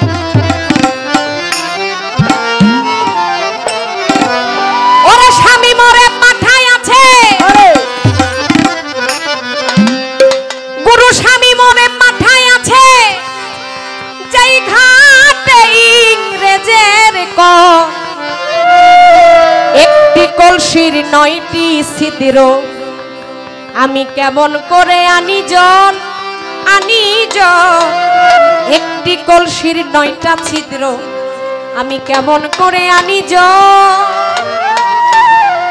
একটা কলসের ভিতরে যদি 9টা যদি ছিদ্র থাকে, যতই নদীতে যাই, নদী থেকে পানি নিয়ে আসি কলসি দিয়া, বাবা কলসে কি পানি থাকবে? কেন থাকবে না? ওই যে কলসির ভিতরে ছিদ্র আছে, যে ছিদ্র দিয়ে পানি পড়ে যায়, পানি আটকানো যায় না।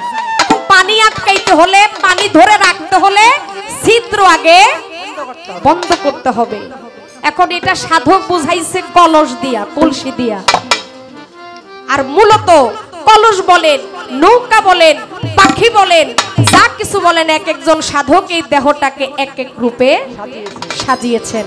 এখন ও দয়াল, এই কলসিটা হইল আমার এই দেহ।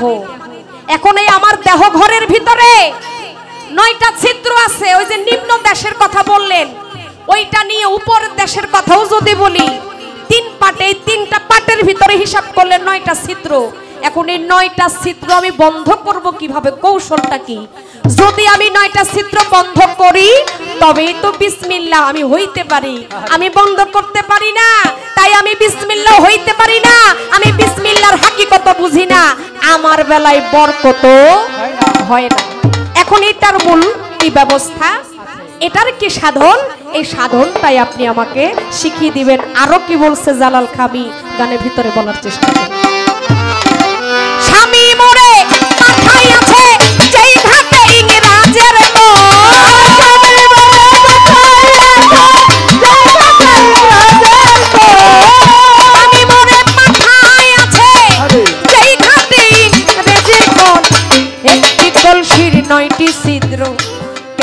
করে আনি জন একটি কলসির 9টা ছিদ্র কেমন করে আনি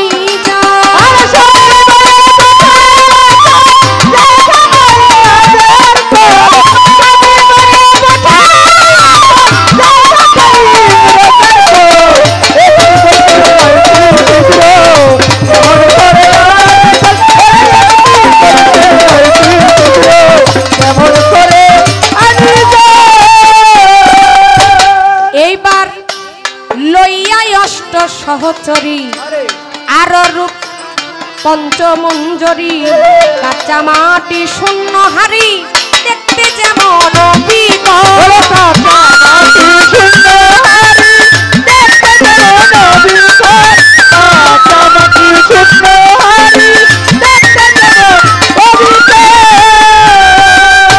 লইয়াই অষ্ট সহচরী আরো পঞ্চরূপ মঞ্জরি কাঁচা মাটি শূন্য হারি দেখতে যেমন বিকল কাঁচা মাটি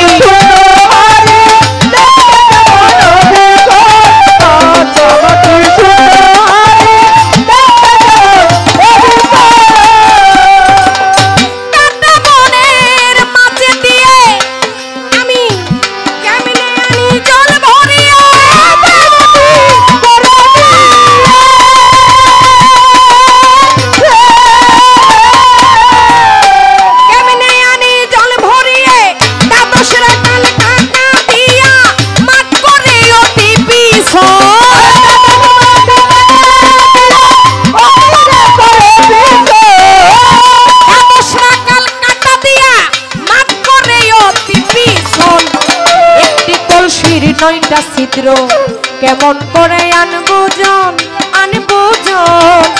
একটি কলসির 9টি ছিদ্র কেমন করে রাখবো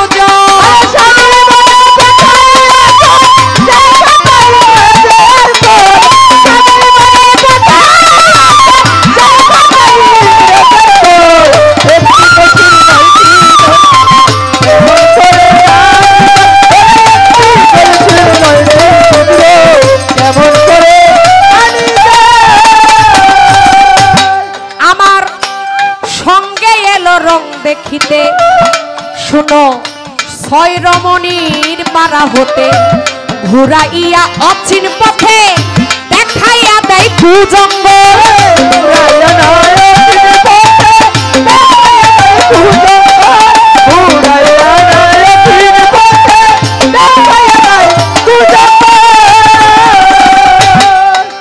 আমার গুরু ওরে দয়াল দেখো আমার সঙ্গে এলো রং দেখিতে ওরে দয়াল 6 রমণীর পারা হতে ঘুরাইয়া অচিন পথে দেখাইয়া দেয় কুজঙ্গ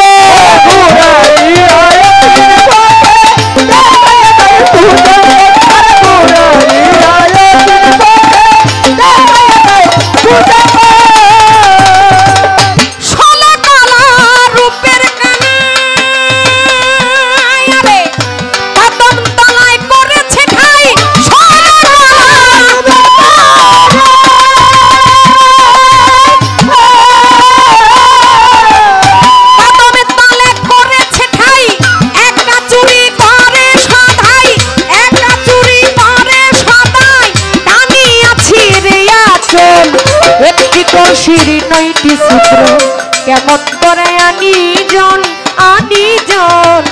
একটি কলসির 9টি ছিদ্র কেমন করে রাখবো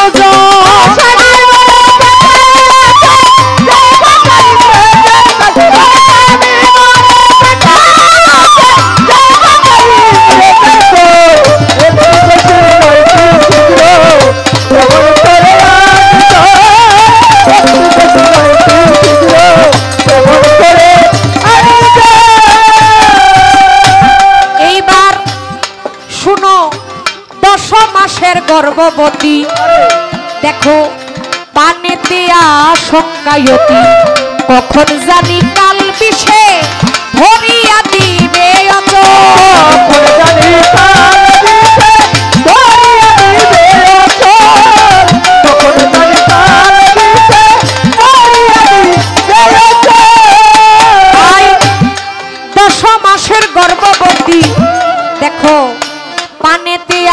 শঙ্কায়তি কখন জানি কাল বিষে করিয়া দিবে অচল কখন জানি কাল বিষে করিয়া দিবে অচল কখন জানি কাল বিষে করিয়া দিবে জানালে কই 200 দিনে ওরে ঝগড়া করে রাত্র দিনে জানালে কই 200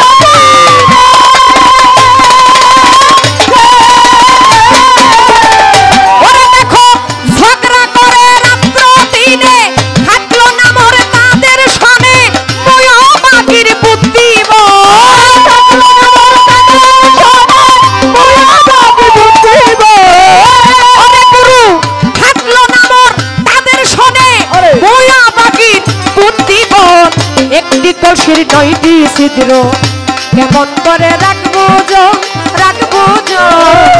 একটি কলসির 9টি ছিদ্র কেমন করে আমি একটি 9টি ছিদ্র কেমন করে কেমন করে সাধক জালালউদ্দিন খাঁর এই গান লেখা যার অনেক গান আপনারা শুনেছেন যার গানের ওজন আছে আমার গুরু যিনি তিনিও সাধকের গান করেছেন সাধকের গান দিয়ে বুঝিয়েছেন ঠিক এই জায়গায় সাধকের গানের পাশে যদি আরেকজন সাধকের গান যদি না আসে তাহলে সেখানে আশিক যারা তারা কখনো পূর্ণতা পাবে না আগেই বলেছি আমার যেই এই দেহ ঘরে যে ছিদ্র আমি ছিদ্রগুলো বন্ধ করব কিভাবে এটা আমার মৌখিক প্রথম গান শুরুতে আমি দয়ালের কাছে রেখেছি এখন হলো আমার পরের কথা এখানে বলছে লইয়া অষ্ট সহচরী আরো পঞ্চ রূপ মঞ্জরি কাঁচা মাটি শূন্য হাড়ি দেখতে যেমন অবিকল যদি এগুলা সাধকের কথা অনেকেই কথাগুলো বুঝে না মানে সহজ না সহজ ভাষার গান না এগুলা ওই যে সহজ ভাষার গান হইলো বন্ধু তুমি আইলা না খাইলা না আমার কথা শুনলা না এই হইলো সহজ ভাষার কি কিন্তু এগুলা সহজ ভাষা না সাধকের ভাষাই হচ্ছে কঠিন সাধক বলেছেন কাটা বনের মাঝে দিয়ে আমি কেমনে আনি জল ভরিয়ে দ্বাদশ রাকাল কাটা দিয়া মাঠ করে অতি পিছল বাবা একটা মাঠ দিয়া যখন আমি আসবো মাঠটা যদি পিছল থাকে আমি কি হাইটা আসতে পারবো পিছলে কি হয় মানুষ আসার খায় তাই না পড়ে যায় তাহলে বোঝা গেল সাধক যারা তারা পিছল দিয়েও হাইটা আসতে পারে যে নাচতে না জানে তার জন্য কি উঠান বাঁকা এখন আমি তো সাধক না আমি তো সাধনা করতে চাই এখনো সাধক হওয়ার রাস্তা আমার অনেক দূরে এখন আমি এই কাটা বল দিয়া কিভাবে আমি জল ভরিয়ে আনবো আর জল ভরিয়ে আনতে সময় যে মাঠ যে অতি পিছল এই পিছল দিয়ে আমি হেঁটে আসবো কিভাবে এগুলা সাধক বলে এগুলা বুঝার দরকার আছে আর এখানে শেষের অন্তরায় বলছে 10 মাসের গর্ভবতী পানেতে আশঙ্কা অতি কখন জানি কাল বিষে আমায় করিয়া দিবে অচল জালালে কয় 200 দিনে ঝগড়া করে রাত্র দিনে ঘাটলো নামর তাদের সনে মুইও বাগির বুদ্ধি বল এখন জালাল খা বলতেছে 200 দিনের কথা এই সতীন গুলা কারা জানা কি বলে আমার মাঝে আছে এগুলো হলো দেহ ঘরের কথা যে সতীনদের সাথে আমি পারি না আমি জয় হইতে পারি না ওরাই জয় হয় এখন ওই সতীনের সাথে আমি কিভাবে যুদ্ধ করে আমি জয় হব এই সতীন গুলা কারা এই সতীন দুইটারে এক করলেই নাকি সংসারে সুখ হয় হায় হায় দেলোয়ারে 2 বিয়া করছে 2টা রাখছিল দুইটা সতীন নিয়ে সংসার করছে, দুইটারে মিলাইতে পারে নাই, আর সংসারে জীবনও সুখ হয় নাই। ওই দুইটারে তারাইয়া পরে আবার কিছুদিন আগে আরেকটা বিয়ে করাইছি। দুই সতীনরে যদি বান্ধবী বানাইতে পারতো তাহলে ওর সামনে এই যে কিছুদিন আগে আর বিয়ে করা লাগতো না। এখন দয়াল আমি চাই এই দুইটা সতীনের এক করার জন্য, এদেরকে এক করতে গেলে আমার কর্মটা কি, কিভাবে তাদেরকে একত্রিত করলে আমার বুদ্ধি বলটা তাদের সাথে আমি এক করতে পারবো। এ হলো সাধকের গানের কথা। আমি আশা করি আমার দয়াল আপনাদেরকে একেবারেই গভীর থেকে সাধকের কথাগুলোই বুঝিয়ে দিবে।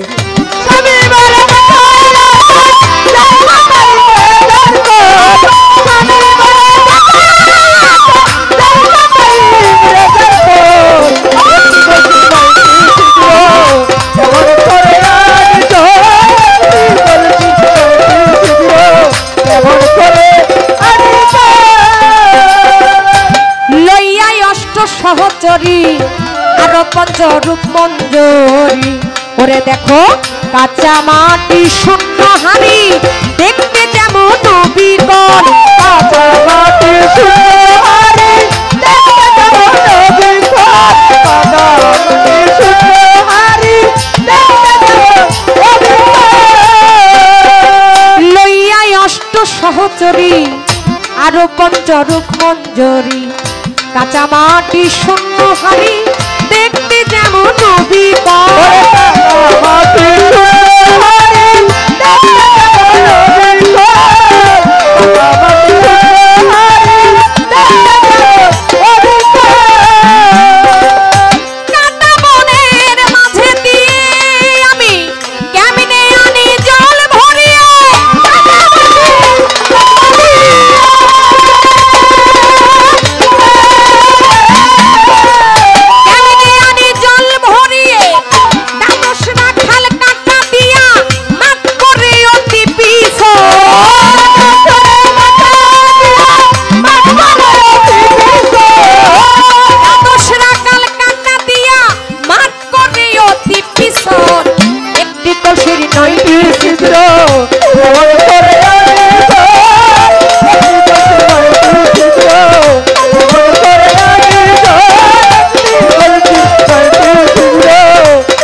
আমি কেমন করে আনি যা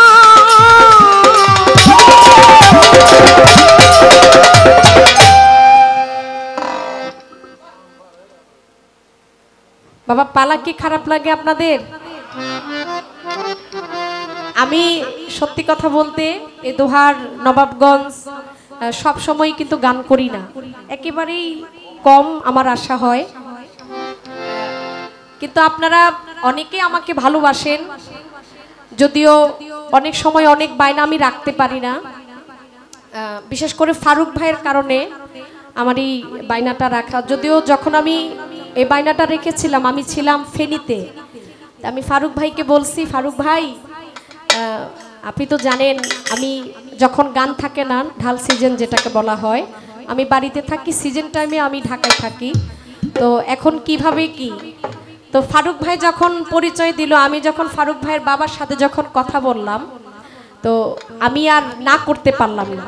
আমি একবার ভেবেছিলাম যে আমি ফারুক ভাইকে নিষেধ করে দিব, কারণ আমি সেই ফেনী থেকে এই প্রোগ্রামটা করা আমার পক্ষে সম্ভব না, এসে আমি প্রোগ্রাম করব। তো আমার আবার আগামীকালকেই আমার একটা রেকর্ডিং আছে, আমার 10টা গানের রেকর্ড আছে। তো চিন্তা করলাম যেহেতু ঢাকায় যাব, তাহলে ফারুক ভাইয়ের কথাটাও থাক, আমার রেকর্ডটা হোক, দুইটা একসাথে হয়ে যাবে। তো এই কারণেই আজকে ফারুক ভাইদের কারণে এখানে আসছি। আমি দু একটা গান করেছি টিকেটপুরের ওই দিকে, আগলা বাজার বলা হয়, তো তেমন একটা আমি আসি না, আর আসি না বিধায় আমি এদিকের অনেক ভাব বুঝিও না। তারপরে হয়তো আমার গানগুলো আপনাদের কাছে বিরক্ত লাগতেছে, আমাকে ক্ষমা করে দিবেন। আপনারা এই বিরক্তটাকে যদি ভালোবাসা হিসাবে গ্রহণ করেন তবে আমার সার্থকতা। আপনাদের মাঝে অনেক অনেক জ্ঞানী শিল্পীরা এখানে আসে। আমার মনির চান একটা কথা বলছে, যিনি আজকের গুরু, যে বাবা আপনারা তো গান শোনেন না, আপনারা তো গানকে খান। মূলত বাউল গান, পালা গানটাই হচ্ছে নবাবগঞ্জে, দোহারে, টাঙ্গাইল ডিস্ট্রিক্ট, শরীয়তপুর ডিস্ট্রিক্ট, এছাড়া অন্য জায়গায় গানের ভাব অর্থ বুঝে না। তাই আমরা ছোট মানুষ, ভুল বেয়াদবি হবে, ক্ষমা করবেন। তো আমি ছোট্ট করে, যেহেতু রাত্র 1টার উপরে বাজে, আমি আমার জায়গা থেকে আরেকটি গান করছি পাগল বাচ্চু সাহেবের। তারপর যেহেতু গুরু শিষ্যের গান, এটা একটু ভাবের দেশে যাইতে হবে। ভক্তের চোখে যতক্ষণ পর্যন্ত জল না আসে, জল ফালাইয়া যতক্ষণ পর্যন্ত সে তার গুরুকে সন্তুষ্ট না করে, গুরুকে ডাকাডাকি না করে, ততক্ষণ পর্যন্ত গুরু তার সহায় হয় না। তো আমি চেষ্টা করব একটু রাত্র আরো একটু গভীর হোক, বা আরেকটা পরের মঞ্চ থেকে এখন ছোট করে এই গানটি করছি। ধন্যবাদ।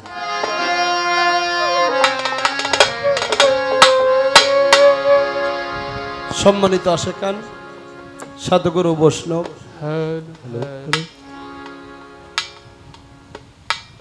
আবারও আমার যিনি শিষ্য জনাব পুতুল দেওয়ান আরো কঠিন করে জালালউদ্দিন খাঁ, একজন সাধক, তার একটি গানের মাধ্যমে আমার কাছে কিছু কথা রাখলেন। তো আমাদের মাঝে হাসি সরকার, একজন শিল্পী, আমার বোন আসছেন, সালাম রাখি তার কাছে। আর আমার কালাম ভাই, দাদা ভাই, প্রথমেই ওনাকে স্মরণ করছিলাম, উনি কই যেন পালাইছিল, এখন আসছে আর কি। তো যা হোক, মানুষটা শিল্পীদের নিয়ে অনেক পরিশ্রম করে, এর জন্য আবারও সালাম রাখি। তো গানটার মধ্যে কবি জালালউদ্দিন খাঁ বলছে, স্বামী মরে পাঠায় আছে যেই ঘাটে ইংরেজের কল,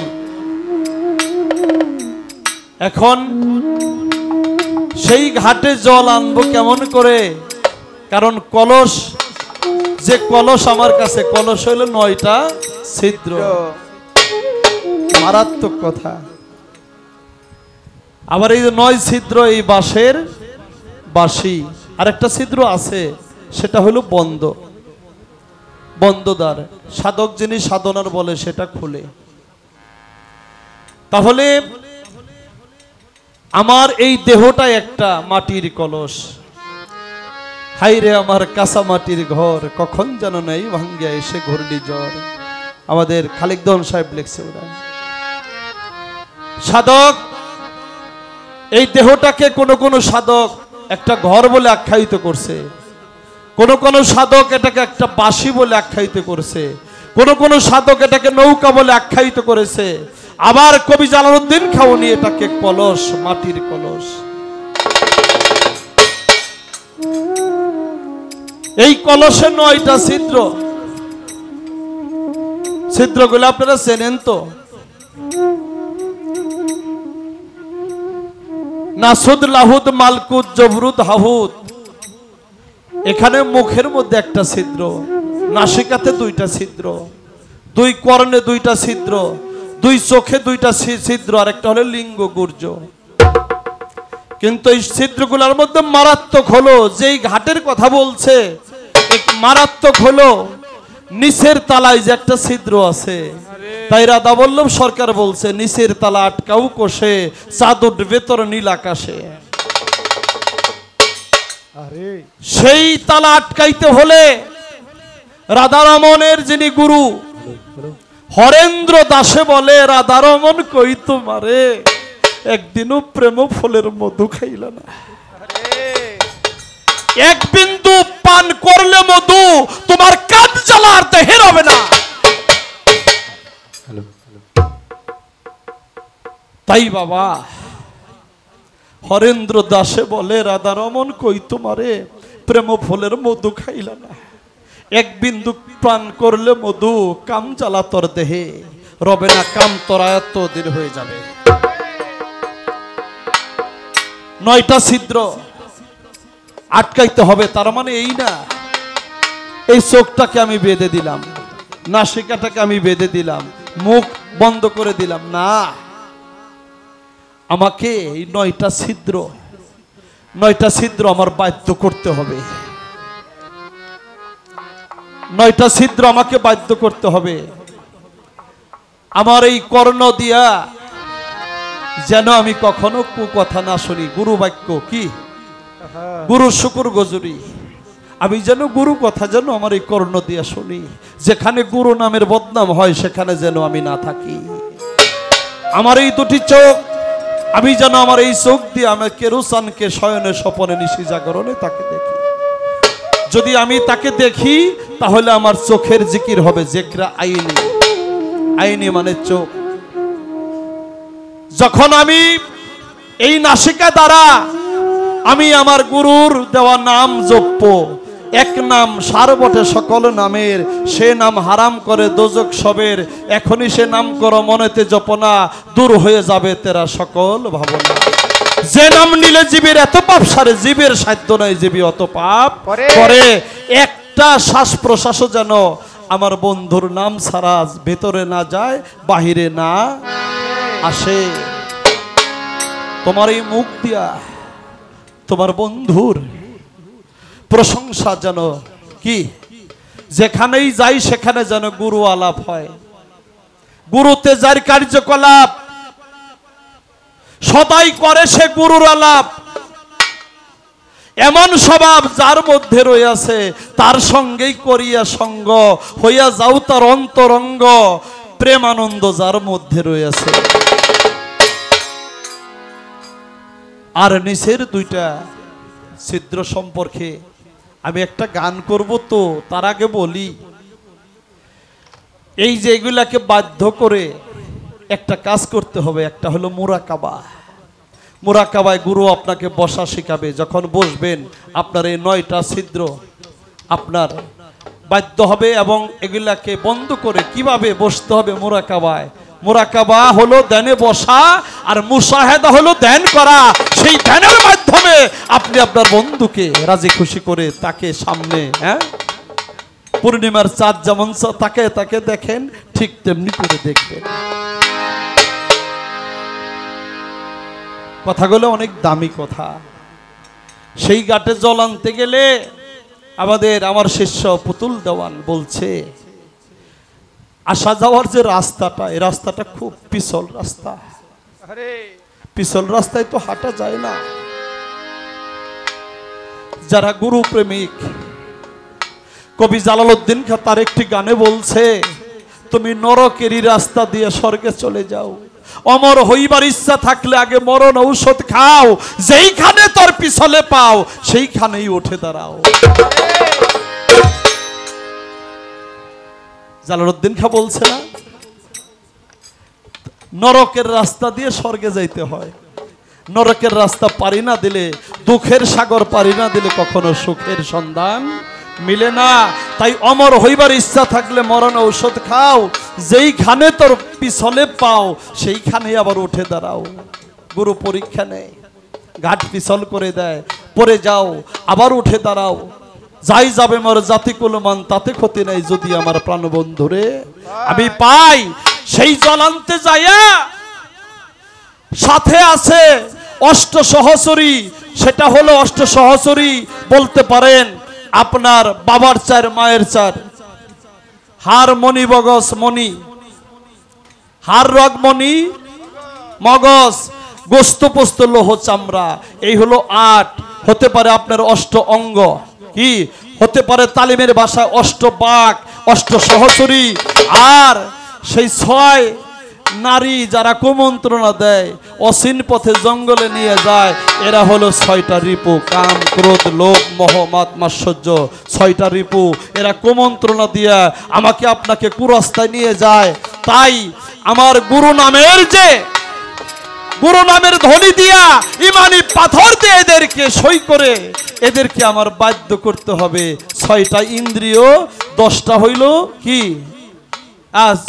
10টা ইন্দ্রিয় 6টা হলো রিপু। হাত পা চক্ষু কর্ণ ত্বক বা জিহ্বা লিঙ্গ গুর্জ, এই 10টা হলো ইন্দ্রিয়। এই 16 জানা যদি তোমার বাধ্য হয় তাহলে তোমার এই কলসের জল, হ্যাঁ, এই 9টা ছিদ্রও তোমার অধীন হয়ে যাবে। একটু গান শোনাই, কথা মোটামুটি সারলাম, আর একটু আছে আমি বলার চেষ্টা করব।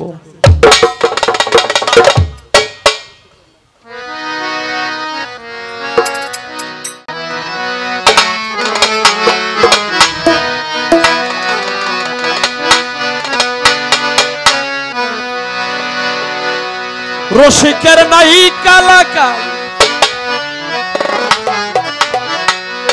সকাল বিকাল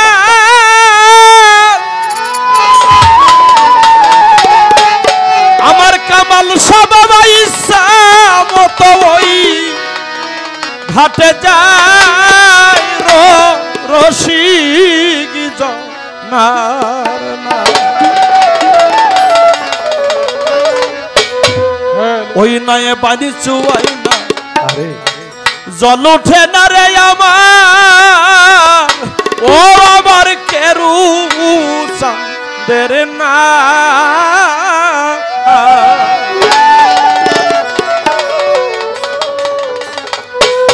রসিকের নাই কালাকাল, সকাল বিকাল ইচ্ছা মতো ঘাটে যায়।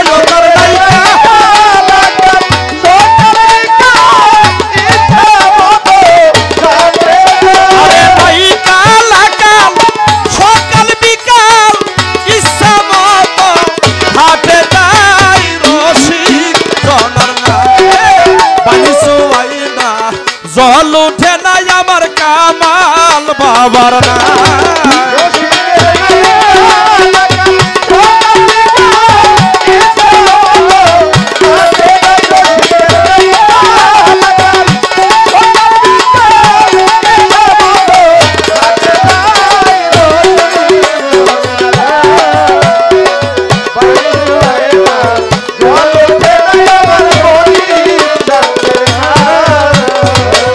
রসিক তত্ত্ব জেনে মত হইয়াছে, জুয়ার ভাটার ধার ধারে না সবই সমান হইয়াছে। তত্ত্ব জেনে মত হইয়াছে, জুয়ার ভাটার ধার ধারে না সবই সমান হইয়াছে। রসিক তত্ত্ব জেনে মত হইয়াছে, জুয়ার ভাটার ধার ধারে না সবই সমান হইয়াছে। ও সে সর্বত্যাগী অনুরাগী সব গাইনি না গাইছে না।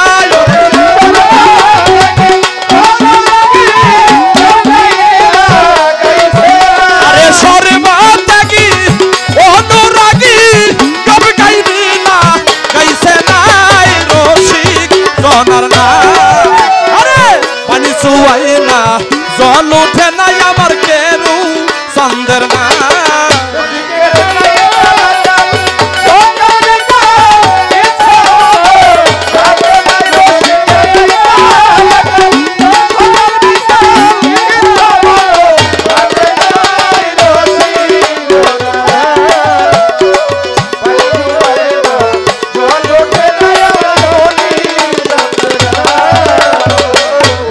প্রেমের প্রেমিক হয় যারা, ফুটে উঠে নূরতা জাল্লাওয়া তার নূরের সিহারা।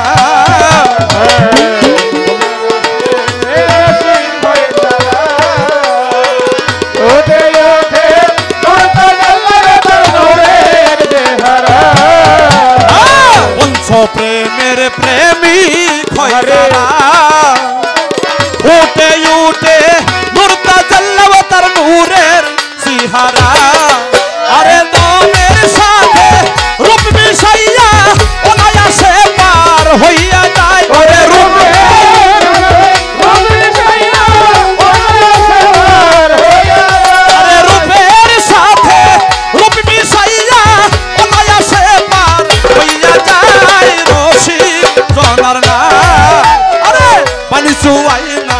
জল ওঠে নাই আমার কেরু চন্দ্রের না রসিকের নায়িকা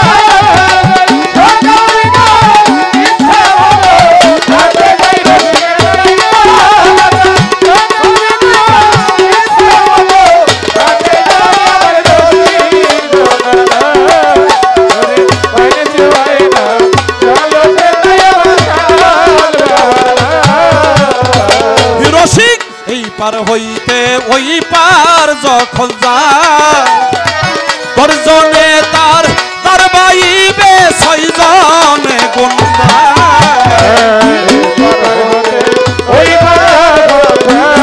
তার গুন্ডা নিবে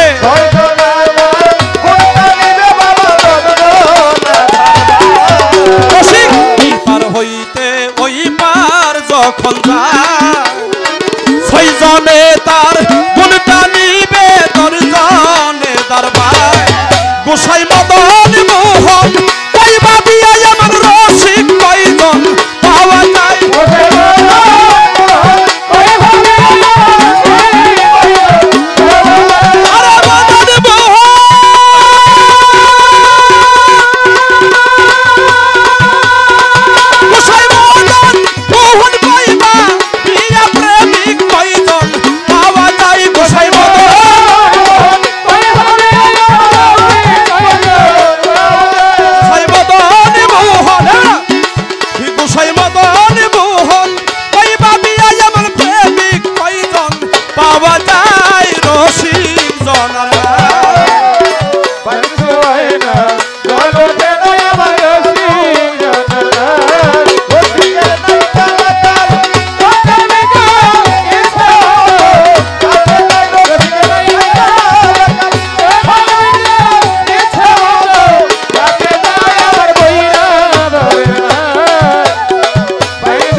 কারণ রসিক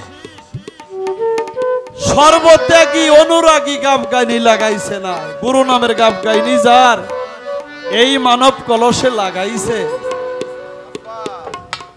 তার নাই কালাকাল সকাল বিকাল সে ইচ্ছা মতো ঘাটে যায় রসিক জনের নাই এই গানে আমার কালাম দাদা ভাই যিনি গান ছাড়াও ফোন দিয়ে শিল্পীদের খোঁজ খবর নেই দাদা ভাই 1000 টাকা দিয়ে আমাকে সম্মান করেছে কালাম ভাইয়ের প্রতি আমার সালাম শ্রদ্ধা ভালোবাসা রইল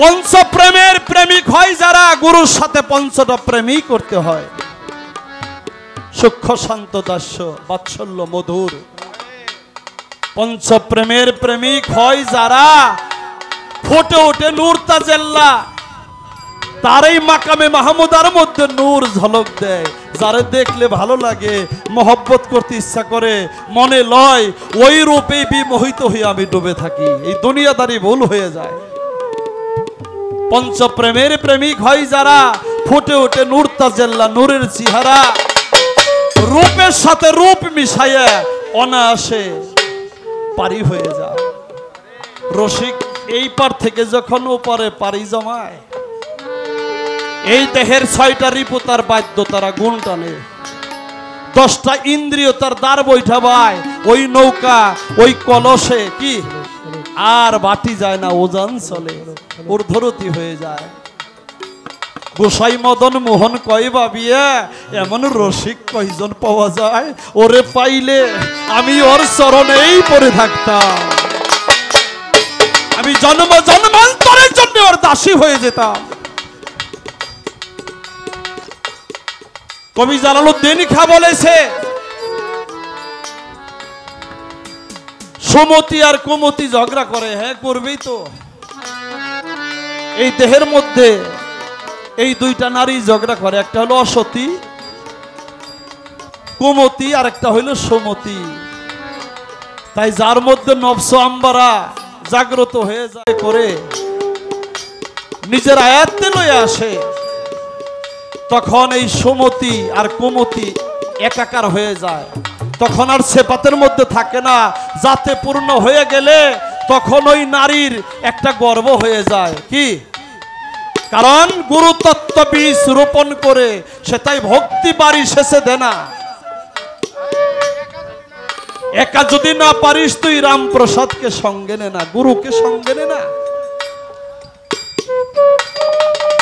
গুরু তত্ত্ব বীজ যার এই কর্ণ জনি দিয়ে তখন ঢুকে, এলেম ঢুকে। কারণ আদব সম্পন্ন না হইলে, দেহ পরিষ্কার পরিশুদ্ধ না হইলে এলেম ঢুকে না, গুরু তত্ত্ব বীজ ঢুকে না।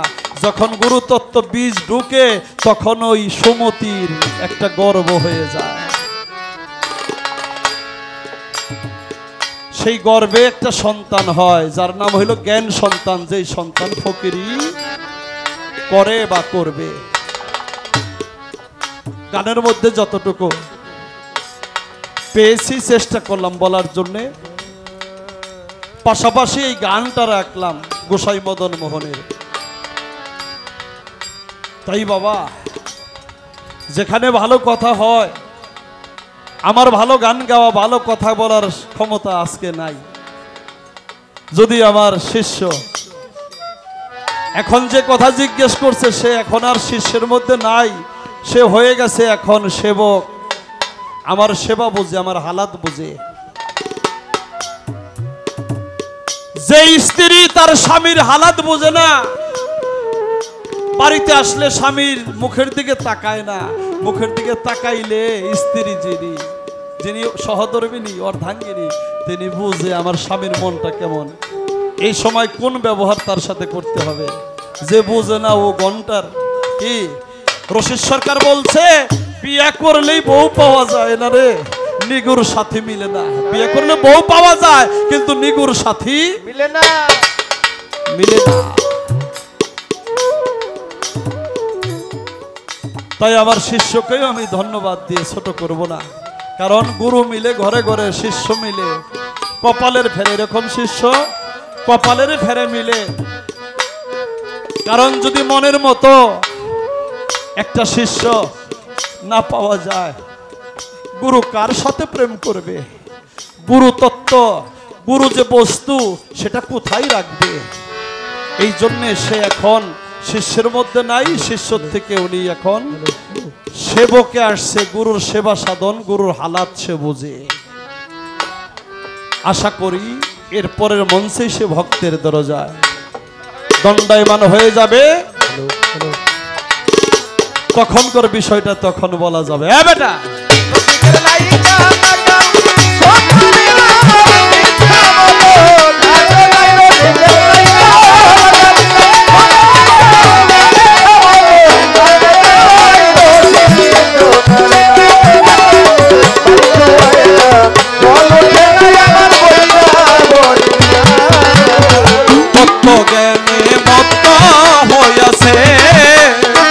জোয়ার ভাটার ধার ধারে না সবই সমান হইয়াছে।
চেষ্টা করলাম বলার জন্য।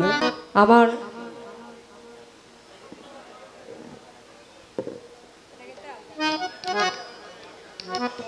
আচ্ছা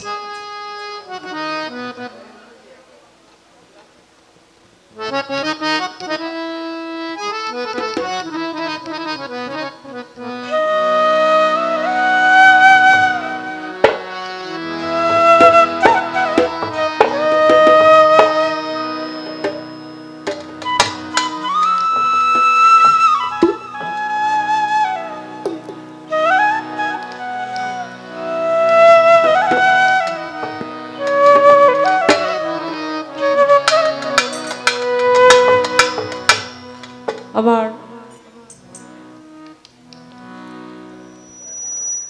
যিনি গুরু, আসলেই যার গুরু হওয়ার যোগ্যতা আছে, যিনি গুরু দায়িত্ব পেয়ে একেবারেই গুরুত্বপূর্ণ যে বিষয় আলাপ আলোচনা করেছেন, এতে আসলে গুরু বানাইলে সে গুরু হয় না, নিজে থেকেই যিনি আগে থেকে গুরু হয়ে যায়। গুরু তখনই হওয়া যায় যদি একজন গুরুর সুদৃষ্টি তার ভক্তের প্রতি থাকে। আর আমার মনির দরদি তিনি তেমনই একজন ভক্ত সেই গুরুর কাছে, যদিও তিনি আমার জন্য আজকে গুরু, শুধু আজকেই গুরু নয়, আমি আগেই বলেছি যাকে আমি শ্রদ্ধা করি, যার কথা গান আমি খুব ভালোবাসি, পছন্দ করি, অবশ্যই তিনি এমনিতেই আমার কাছে আমার সর্বসময় তিনি আমার একজন গুরু। তাই গুরুর গুরুত্বপূর্ণ যে আলাপ আমাদের মাঝে করলেন, যদিও আমার দু একটি কথা থাকার কথা ছিল, কারণ পালা চললে দু একটা কথা থাকেই। আর যখন কর্তাপক্ষ থেকে নিষেধ করা হয় যে আপনারা কোনো কথা বলবেন না, তখন একটা শিল্পী ইচ্ছে করলেও আর কথা বলতে পারে না।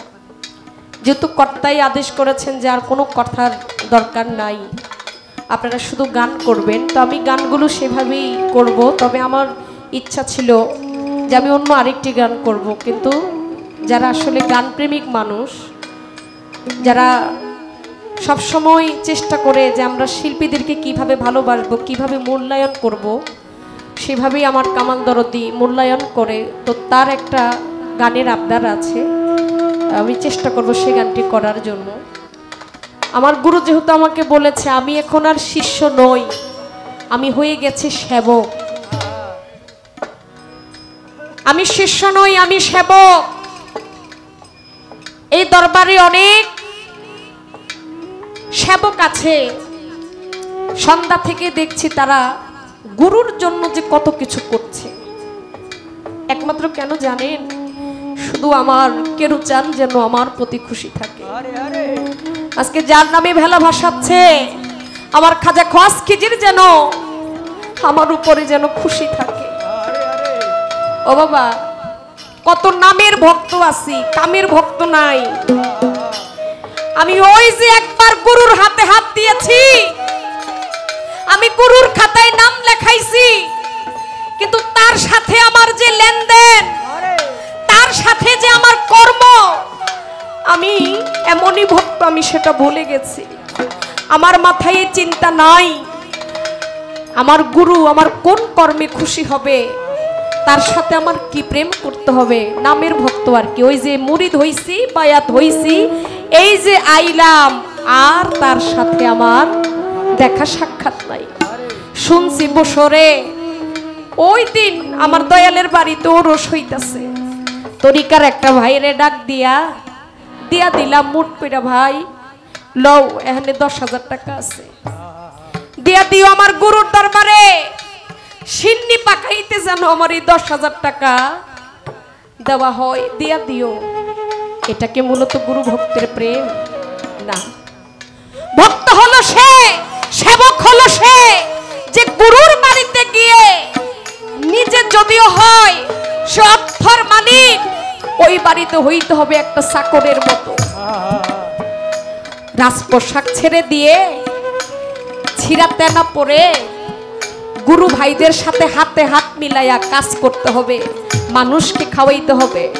আজকে আমি কেরুচাঁদের দরবারে আইসা আমি ফারুক ভাইদের আত্মীয় স্বজন যে বোনেরা আছে তাদের সেবা দেখে আমি অবাক, যে নারী ওনারা মেয়ে মানুষ হয়ে কত কষ্ট করতেছে শুধু একমাত্র মানুষকে একটু খুশি করার জন্য, সেবা দেওয়ার জন্য, একটু খানির জন্য তারা বিরক্ত মনে করে নাই। আমি বসা ছিলাম 1 থেকে 1.5 ঘন্টা আমি ঘরের ভিতরে, কত সুন্দর করে আদর আপ্যায়ন করে মানুষকে খাওয়াইতেছে। এটা হলো গুরু সেবা। আপনার বাড়িতে ভালো আসবে মন্দ আসবে, গুরুর বাড়িতে কত ধরনের মানুষ আসবে, কারোর সাথে খারাপ আচরণ করা যাবে না। কার ভিতরে আমার কেরুচান আছে, কার ভিতরে আমার মুজিব বাবা লুকায়িত আছে আমি তো জানি না। আমি এমন কথা বলতে পারবো না, তাকে আঘাত দিতে পারবো না। যদি আমার মুর্শিদ তার ভিতরে থাকে, সে যদি আঘাত পায় তাহলে আমার মুর্শিদই আঘাত পেল। তাই সেবক হচ্ছে এমন নিজের জীবন দিয়েও সেবা করে যাবে। আমি সাধুবাদ জানাই। তাই প্রকৃত ভক্ত হইতে হলে গুরুর সাথে লেনদেন করতে হবে। গুরু যে আসবে তার জন্য বাসর সাজাইতে হবে, তাকে ওইভাবে ভালোবেসে হৃদাসন সাজিয়ে তাকে ওই জায়গায় রাখতে হবে।